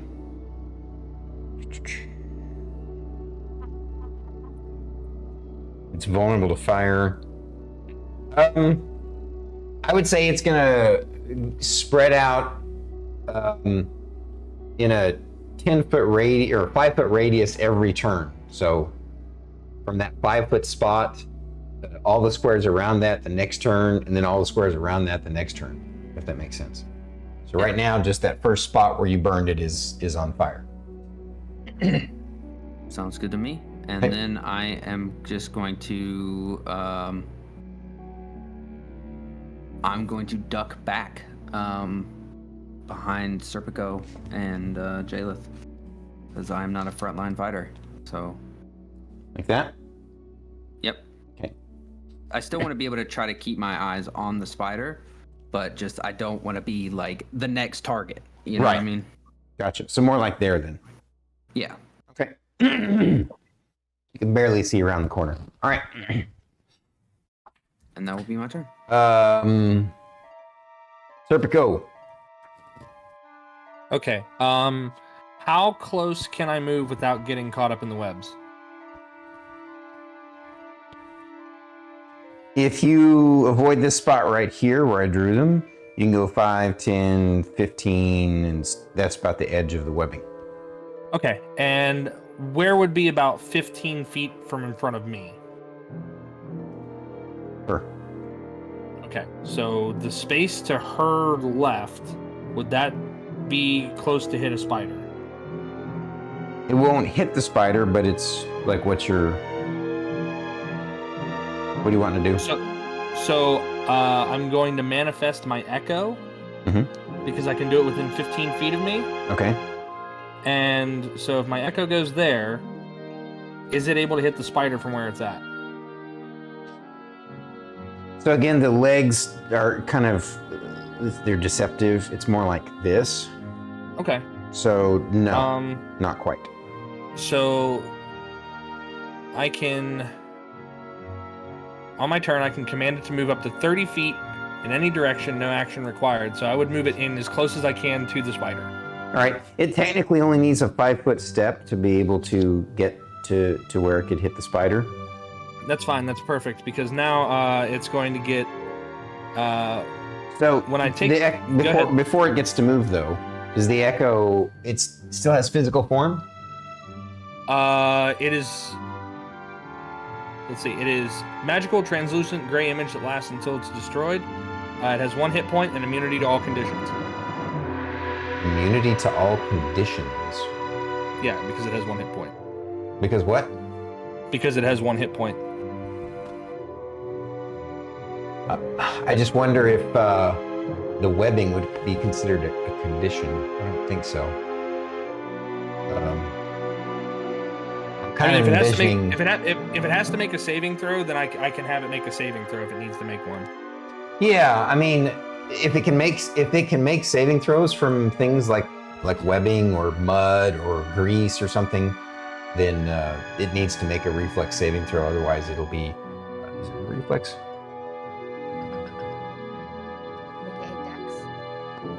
That's fair. I think it's strength. Oh, okay, so for it,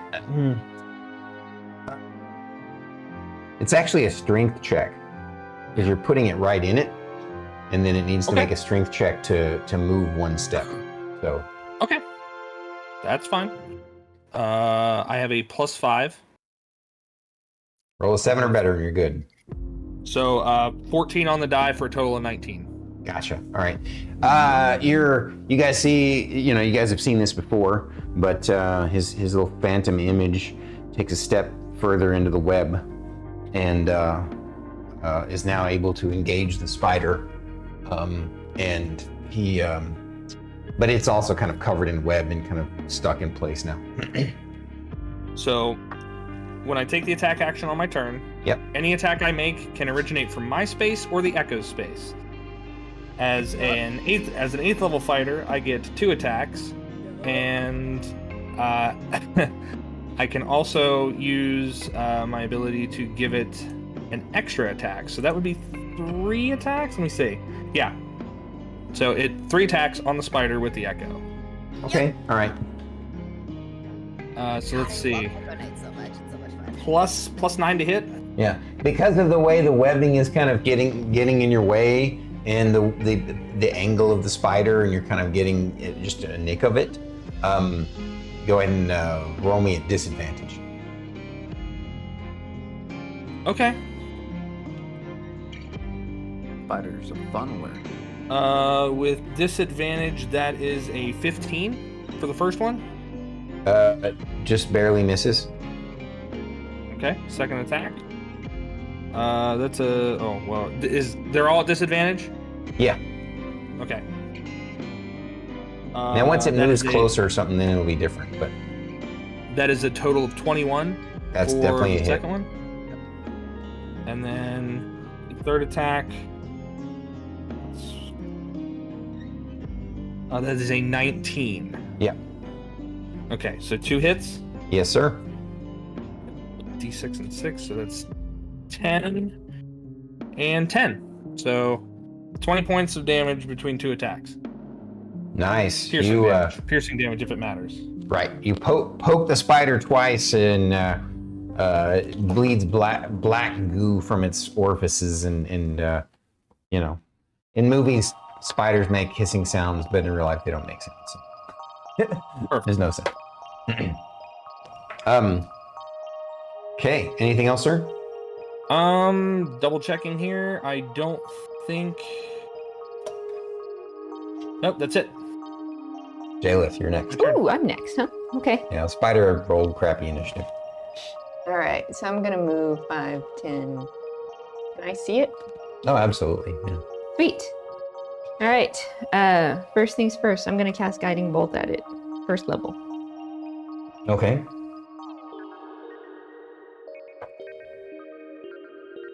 That's an 11. 11 total? Yes. Yep. Unfortunately, that doesn't hit. Darn. You impact the web next to it. Okay. Well, as a bonus action, I'm going to manifest or summon one of my spirit totems. And I'm going to summon a hawk spirit. The hawk spirit is a hunter at aiding you and your allies with its keen sight. When a creature makes an attack roll against a target in the spirit's aura, you can use your reaction to grant advantage to that attack roll. In addition, you and your allies have advantage on wisdom perception checks while within the aura. So I'm going to place the hawk spirit. Flying in the air? Yeah, it's gonna. I'm gonna plop it. Let's put it behind Onion. Like right here? Yes. All right.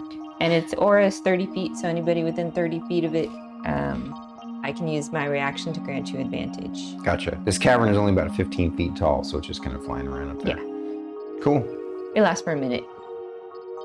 Awesome.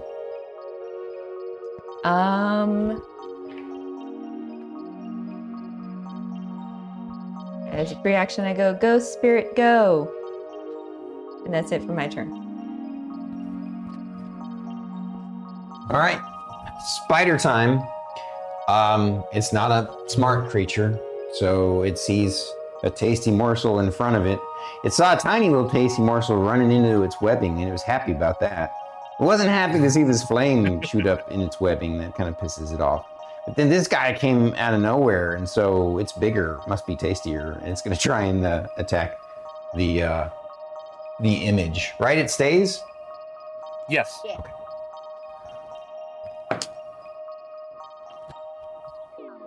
And its AC is your AC? AC is 17. Okay, 17. It's 14 plus my proficiency bonus, so it's 17. Gotcha. So an 18 will hit it, and like you said, it has 1 hit point, right? Yeah, so it just disappears when you hit it. Right.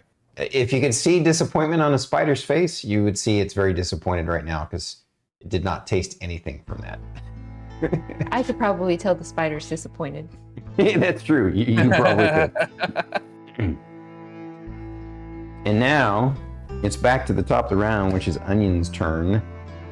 I hit it. What'd you say? Can I hit it? No, you're. Did the fire spread out? The fire would spread out on your turn because you were the one that cast it. So, you can try and move. You just have to break the webbing because basically do your strength check, which should be super easy for her character. Yes. 18 on the die. All right, that gets you. Which way do you want to go, right or left? To its face. So you're basically going to the spot where the image was. Yes. So that I'm gonna. So it definitely says as an action, you have to break the webbing. But you're a dual wielder, so isn't that? Don't you get at least a bonus action? I was double checking. I'm pretty sure.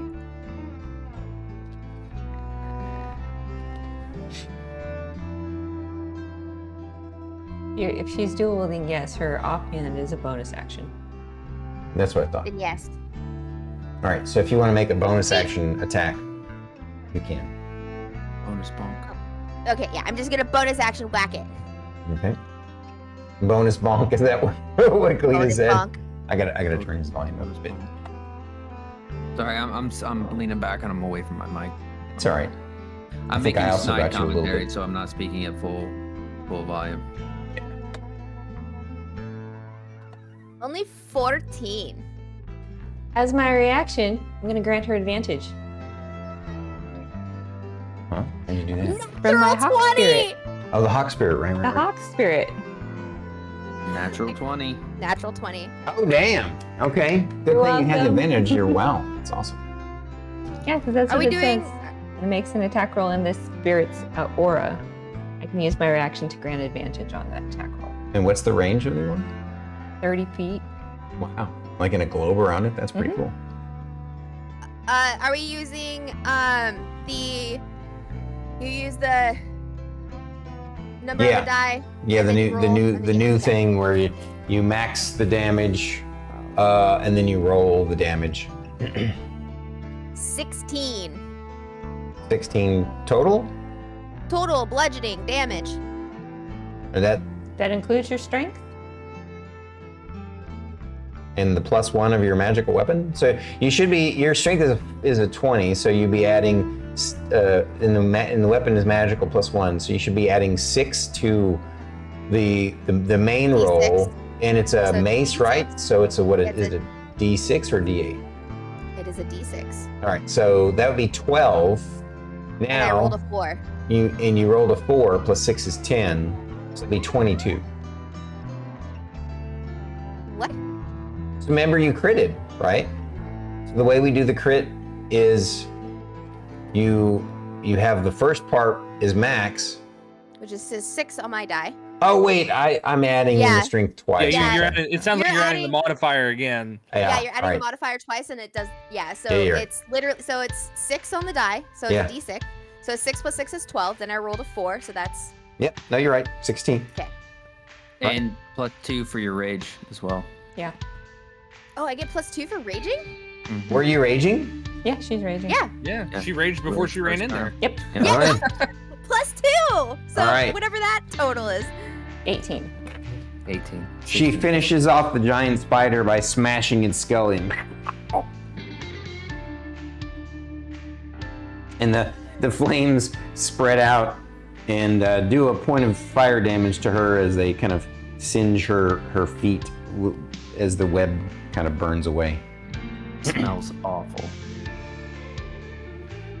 My feet. Just- Yes. Yeah, the amount of like your feet burning, just the Yeah. amount of like dirt and Crusties. shit crust. Yeah, it's just it's awful. But slightly more sterile. now, Here. at least. No. All right. So, what do you guys do now? You have defeated the giant spider that the rat warned you guys about. Jayla I pulls would've- out her notebook. Giant spider done. We still have undead. And the possibly friendly poo creature. And that bipedal. It's probably bull. dried up in the other room. Yeah, that was probably the food creature. I like how you have a shopping list of baddies for this dungeon, though. I appreciate that. At least we know what to expect, right? Yeah, exactly. You know, mean- I think every adventuring crew needs an itinerary. But I think I would spend like the next, like as we're going through, like taking time to just burn the webbings away as we go forward, just to sort of clear the path, even if we have to slow down a little bit. Yeah, I'd like to assist Vildari with that by like chopping down what I can with my sword. All right. So you guys take time to eliminate all the webbing, but you're kind of surprised to find that this cavern that you see on the screen. You know, I'm gonna pull the body away now because, and obviously I guess your Yeah. eagle would go away after some time. Yes. It's a spirit, so yes, it would go away. You cleared out the webbing and, you know, the goblin is maybe taking a bite or two of the dead spider. And, but it's just an empty cave other than this. Other than, you do denote that there's some cracks and there's again that little stream, that little waterfall going down into this little old rotting cistern. And so you get the sense that the rats would come in through the cracks, but there's no exits or egress from this room other than the one you came in at. I search for potentially like secret entrances, secret doors, because obviously something. Here, but we missed something.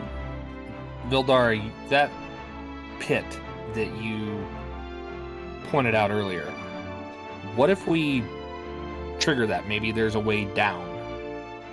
Maybe it's not really a pit, but like a secret door. Is possible. I'm gonna go back and then I'm gonna like Unlikely, but it is possible. I'm gonna go back and I'm gonna see if like there's a way that we can like tap it, or will we have to like trigger it?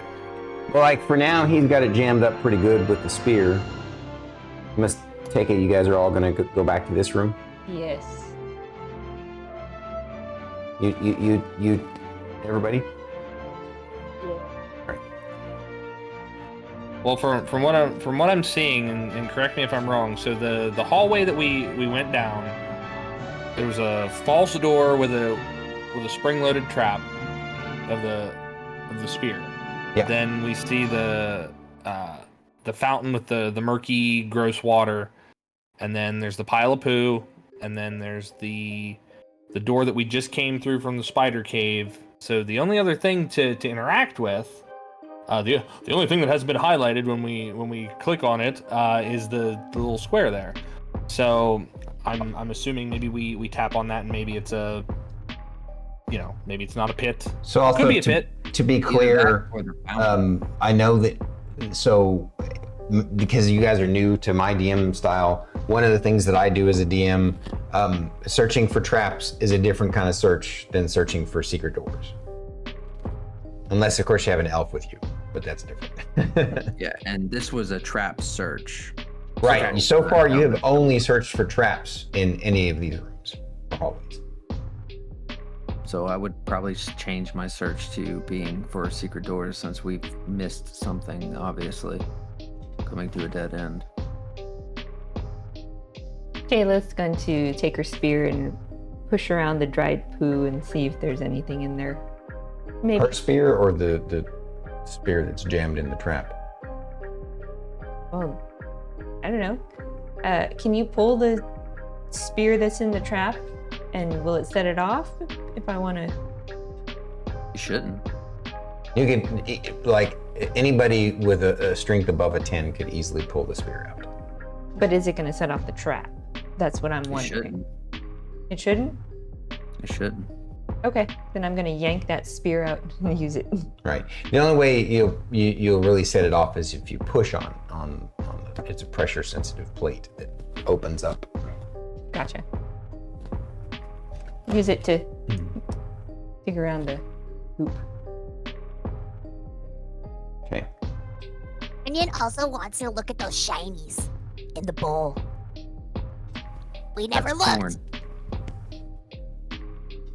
Oh, you want to go look at the crap that's been left in the offering bowl? There's just like old dead flowers and there's a few odd coins in there, but they're just like, silver and copper and, poor people's level money. Find anything sifting through the poop? Nope. Okay. And Cletus wants to search for secret doors where? In this room. All right. First, I guess since we're here. Did you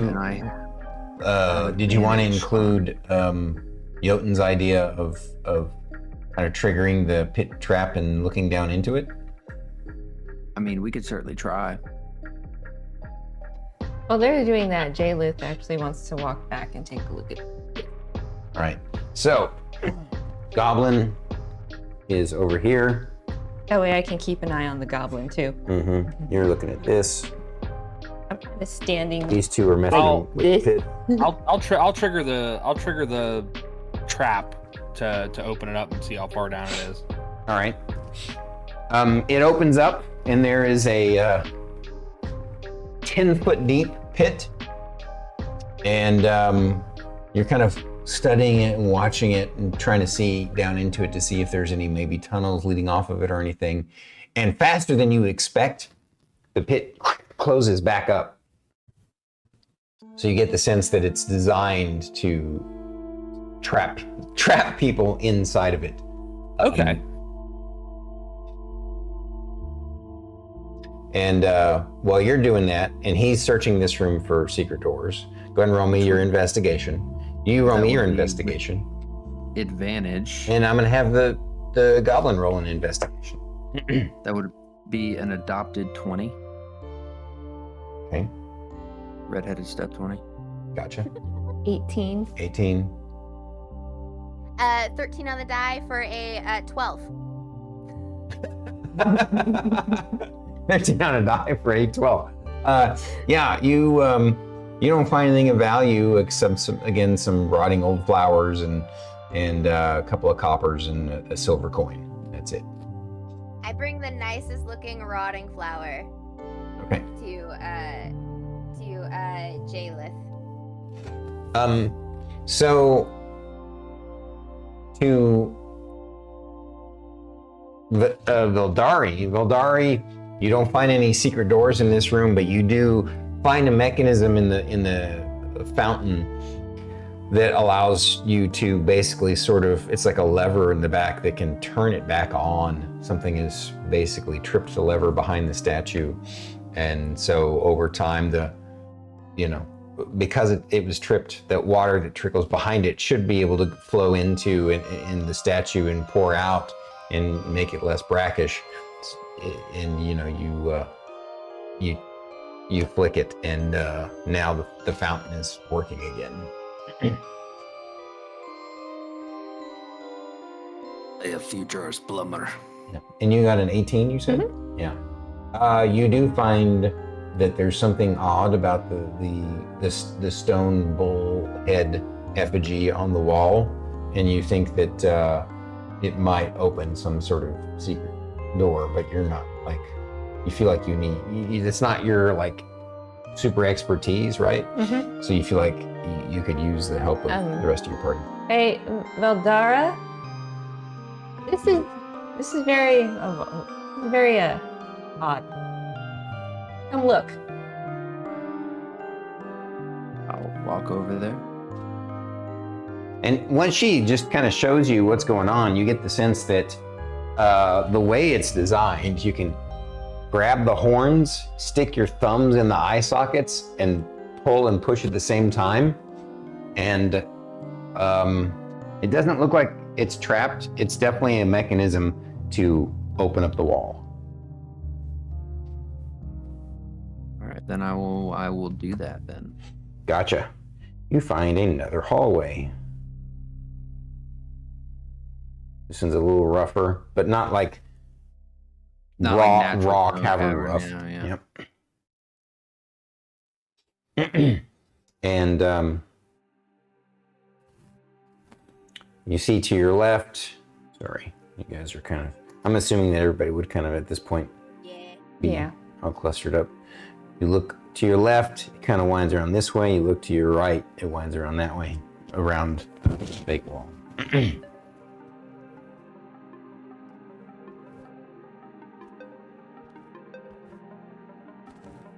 All right, Oh, I do accept the wilted flower from Onion.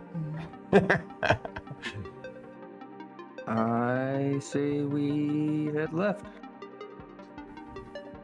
Left it is. Okay. And since you indicated that's what you want to do, I'm going to have you roll a search check for the first 30 feet. Sure. Hey. Where's my sheet? It's investigation, right? Yes. Yeah, 15. sorry. Thank you for helping translate my 3.5 speak.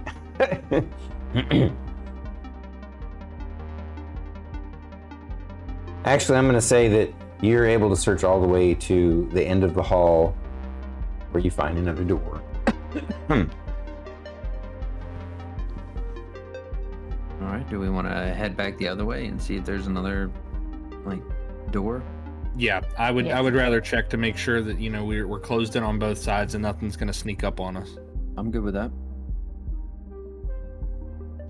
All right. So go ahead and roll me the investigation around this way. So many investigation rolls. All right, 17. Sorry, I know. It's kind of old school. No, sorry, 16. 16. 16. I was looking at the wrong one. It's all right.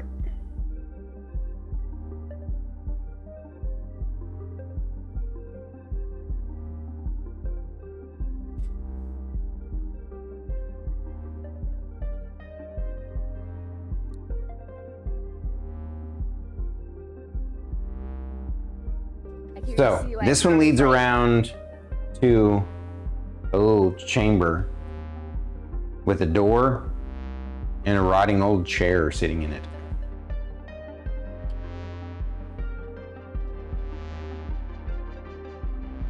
That's it? Just a rotting old chair? Yeah, like it's kind of slightly leaning over, and one of the legs is kind of bent and dilapidated. And it's wood, and it's obviously old and rotten.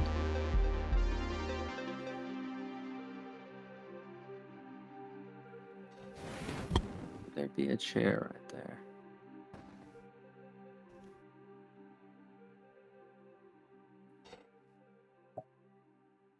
Could have been a sitting room. thinking it could have been a guard post. That too. Yeah, I'm assuming you guys have like this. Yeah, there we go.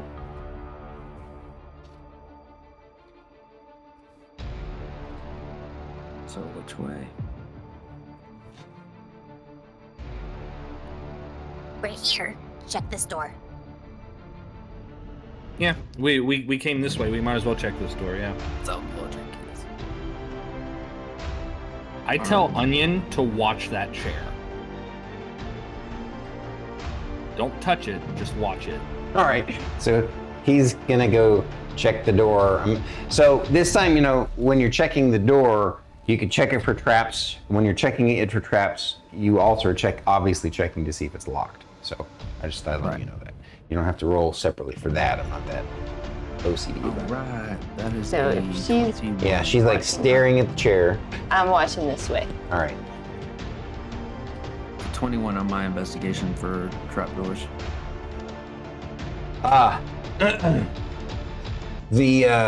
You notice that the door hinge for it is locked, and to pop the lock open, there's a poison needle trap. So we have to engage the trap to get the door open. Basically, you can either you can either try and trigger the trap, or you can try and disable the trap. It's going to be, if you trigger the trap, then you can try and unlock it, but there's a chance that while you're unlocking it, you potentially, hit the needle. Of course, since you're immune to poison, that's not a big deal. So whatever you want to do. Yeah, so I'll just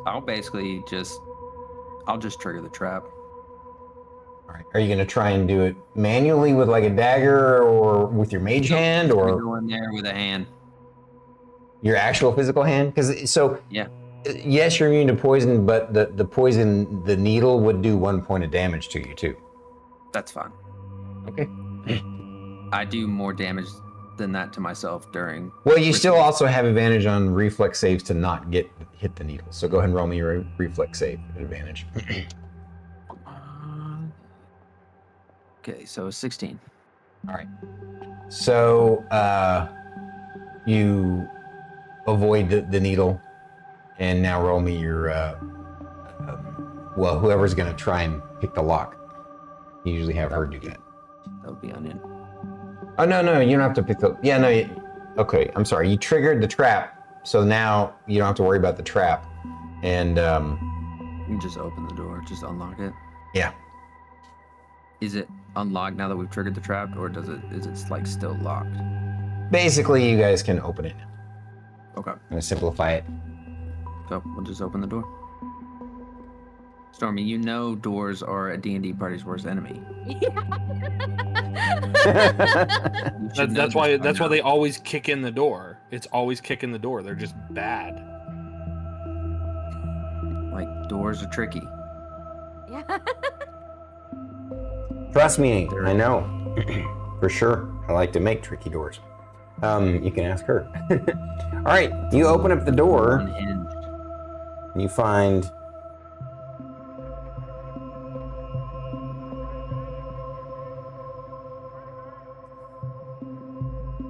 I'm gonna guess sarcophagi. what?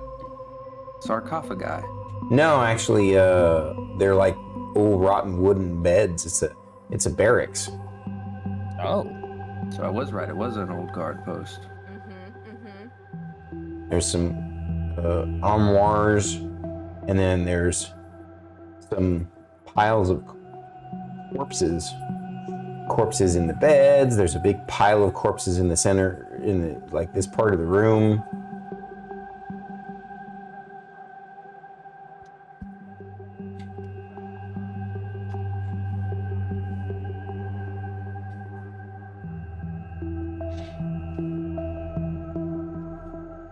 Onion's still staring at the chair.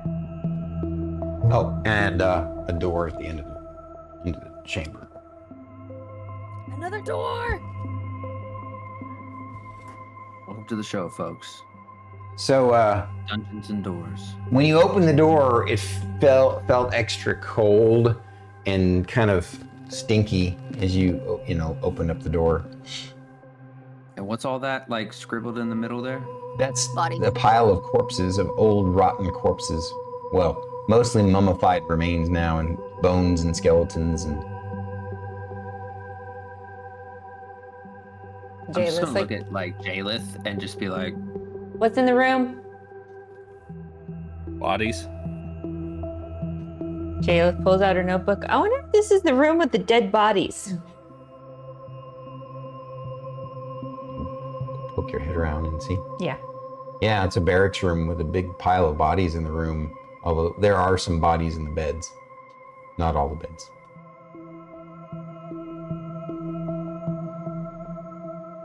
So, what do you want me to do? Oh, did we lose everybody? Uh-oh. Uh-oh. Can you hear us? Crap. I think it's us.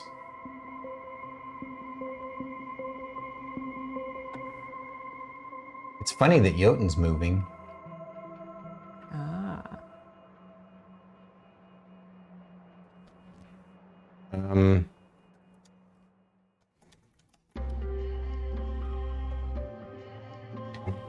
Hello? Oh, I saw Cletus move briefly. Are you guys coming back? There it goes. Maybe. Are we back?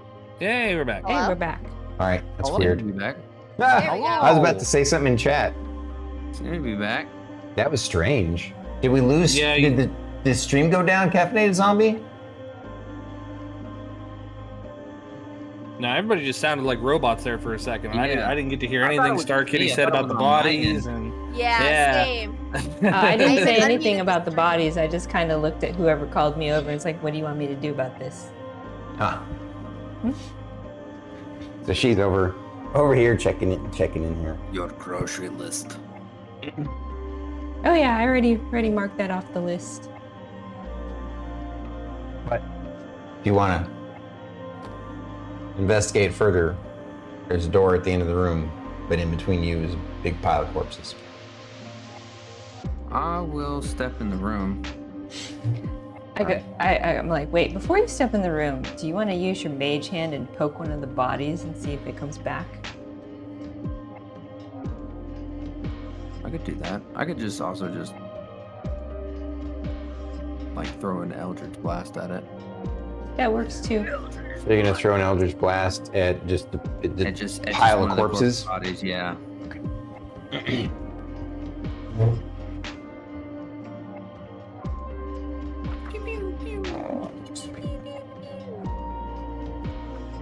So anyway, I started blasting. and I fired and I missed. And I fired and I missed. And I Okay. fired again.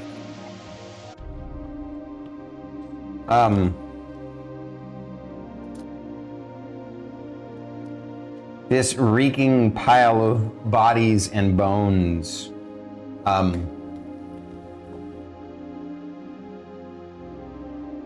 as you hit it with one of your force bolts. Go ahead and roll me. You don't have to roll an attack. Just roll me damage. Okay. D10. Yes, D10. Where the D10? You got the D10. That would be 3 points of damage. 3? 3? It's a 1d10, yeah. All right. I forgot. At your level, you can cast more than you can cast two. I mean, I two. can cast it twice, yeah. All right. I'll throw another one in there just for the sake of it. Yeah. Ah, there we go. So That's 7. it. So 10 points of force damage. Well, something that you don't expect happens. Instead of individual bodies animating out of the pile of corpses, the entire pile animates, kind of rises up into a weird amorphous mass of bones and bodies and corpses. And this is where we're going to leave off, but I'm going to have you guys roll initiative. I'm just gonna, like, as this happens, I'm just gonna turn to Jeylith and just be like, I hate this place. Say that again. I hate this place. Just like super calm, like just like it's like nonchalant, just like I hate it here. Jeylith places her hand on your shoulder. I do too. I do too. All right, Vildari, what'd you get for initiative? I didn't roll. That's cocked. All right, that's worse. Okay, that's an 11. 11, okay. Onion. 23. Serpico. 23. Hey. Onion has the higher initiative, so I'm going to drop you down to a 22. Or, excuse Dexterity? me, higher dexterity. She also has the alert feat, so Oh. Unless they both had the alert feat, she'd always trump him. Jeylith. 21. Wow, that's funny. Let me roll for the. What's your dexterity, Onion? I have a 20 in my dex. Okay, same. Okay, there you go. Yeah. Yeah, I forgot you both have a 20 dex. Because she has the alertness feat, I would have her trump. That's fine. Hey, I was just for curious. the use of that terror board. Oh wow. Okay.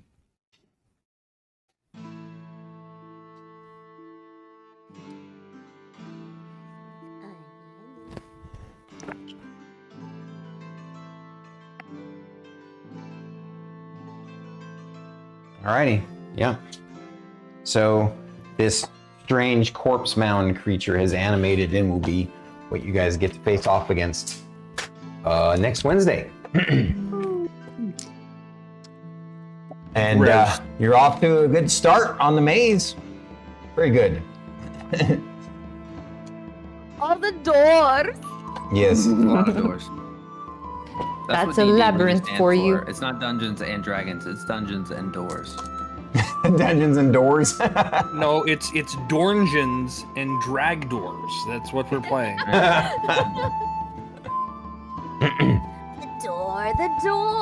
door that controls the door time is the and D&D space. player's natural enemy.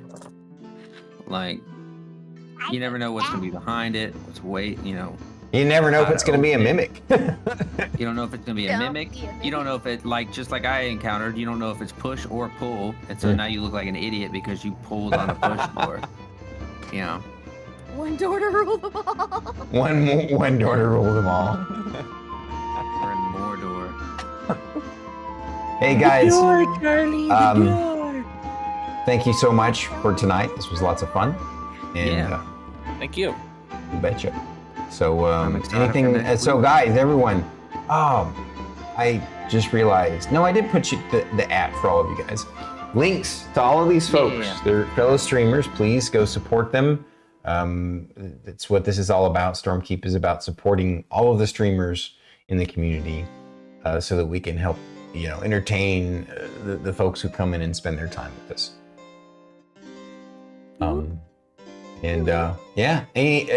I would like to let you guys say anything that you would like. I like that Jotun does that with his crew.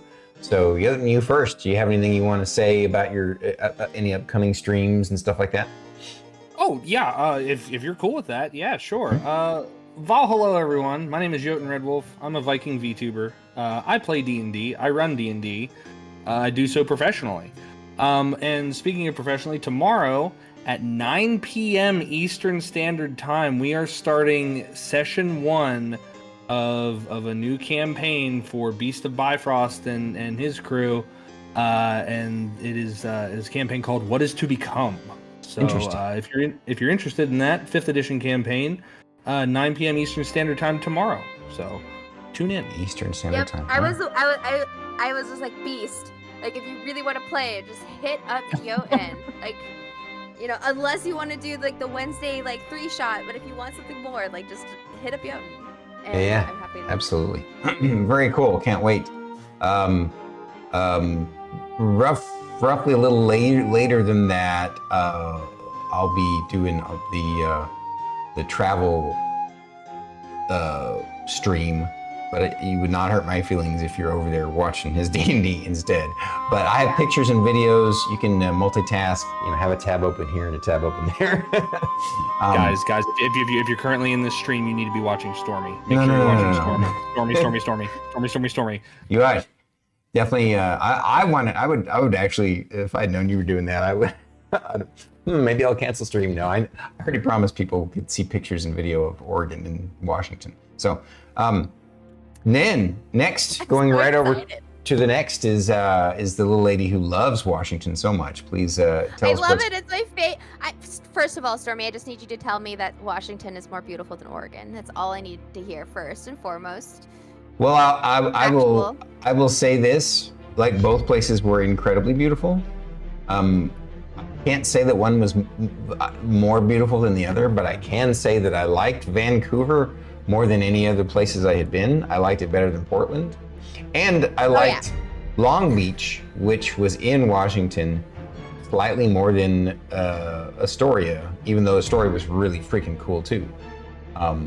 So more on that. So you've officially stated that it is. Washington is at least in my little bit of exposure to both. I like Washington more than Oregon. That helps. That qualifies. I'm just streaming tomorrow. Nothing special. Just the usual time. What time? Chaos. 10 a.m. Pacific Standard Time. So 12 Central. Nothing crazy. But, it's crazy there. It's ridiculous, and I love it. Just like Jotun said, crazy. you guys got to be over there taking care of her and supporting her. And right next to her, with the green background, sir, DangCletus. Hey. DangCletus, if y'all don't know, I play a lot of fantasy and like open world survival games, but I will be on Friday playing some Faz with a fellow streamer and one of my best buds, Ratatash. Oh yeah. And my affiliate anniversary comes up in February, so I'm planning something special for that. But I'm gonna do a shameless plug for my friend, and hers is on the 28th, I believe, of this month. So hers will be coming up. Yeah, Tasha's will be coming Yay. up. Yeah, I'm pretty sure I saw her announcement about that. So Yeah, you definitely should go watch her channel. She plays a bunch of horror games, lots of Faz, and we have a pretty good time. So, yeah, check that out. Fantastic. Awesome. we love and shameless plugs around here. My own very lovely, beautiful, when just next stream. You can catch me live Monday nights by myself, just running through whatever game catches my fancy. You can catch me Saturday on Stormy stream for Dragon Ball Saga, and then Friday nights on Joe's for some Curses Strahd. Yay! See, this is why we love these streamers of Stormkeep, because they always have the most amazing content for you guys, and honestly, they're just cool people to hang out with. So, with that said, guys, that's it. We're gonna wrap up for the night. Thank you all for coming. I love you all. Anybody have a raid suggestion? Yes. I'll be in here. Let's see who we want to raid. Raid.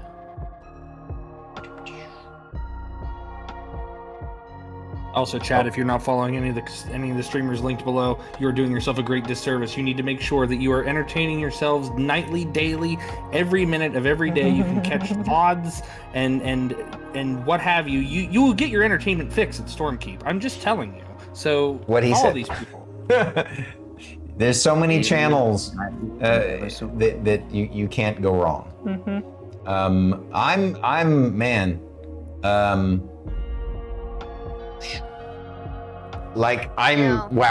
Ryan, Rhubarb, Icy, Havoc, like Ringold, Die. What were you gonna say? I was saying I know. I was looking at everybody too, like, oh fuck. Is there anybody else that I missed that I can roll for? Or DangCletus or Jotun, do you guys have anybody? Jesse's on. Starting with some Hogwarts Legacy. Yeah. I got Tark, Ryan. Tark is on? Oh yeah. I didn't even notice Tarkonix was first stream back from his vacation, which if y'all aren't hopping into his channel just to spend your channel points on the Yapper return, please do. Even if you don't stay to watch him, just donate your channel points to the Yapper return. A beloved emote was taken from us far before its prime, and we are trying to win that back. So. Oh, Stormy's live. Guess what? We just successfully. So Tarkonix is back from a vacation too. He and I went at the same time. That's funny. Of course, he went to a much warmer place than I went. course, think he where went I went was warmer than where I left, which is really backwards. Just because of the winter storm that went through. I'm gonna throw him in the mix. I'm gonna roll a d6. There you go. That's the best way to choose a raid. From a D&D stream, just roll the dice. Agreed. I can never do that. I have like too many people that I follow, and I don't have enough sides on a die to warrant a decision. You get like a Oh, that's a good point. I mean, there's a bunch of people here that I do follow. I was just thinking in terms of I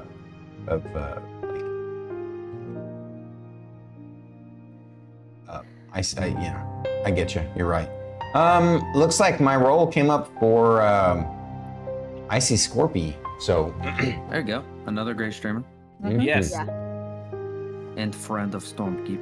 Yeah, she's playing Mass Effect. Mm-hmm. Yeah. Also a bird mom. Also a bird mom. We're gonna cue that up.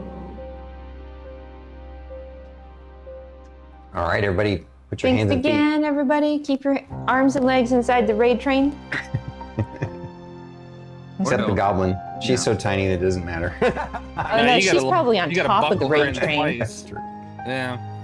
Holding on by my teeth. Hey, one last time, Jotun, Druid, DangCletus, StarKitty, thank you all for tonight. It's been a blast, and I can't wait for next week. Yeah. Thank looking you. forward to it. This is gonna be so good, guys. Bye, y'all. Rating out. Bye, guys. Bye. Bye.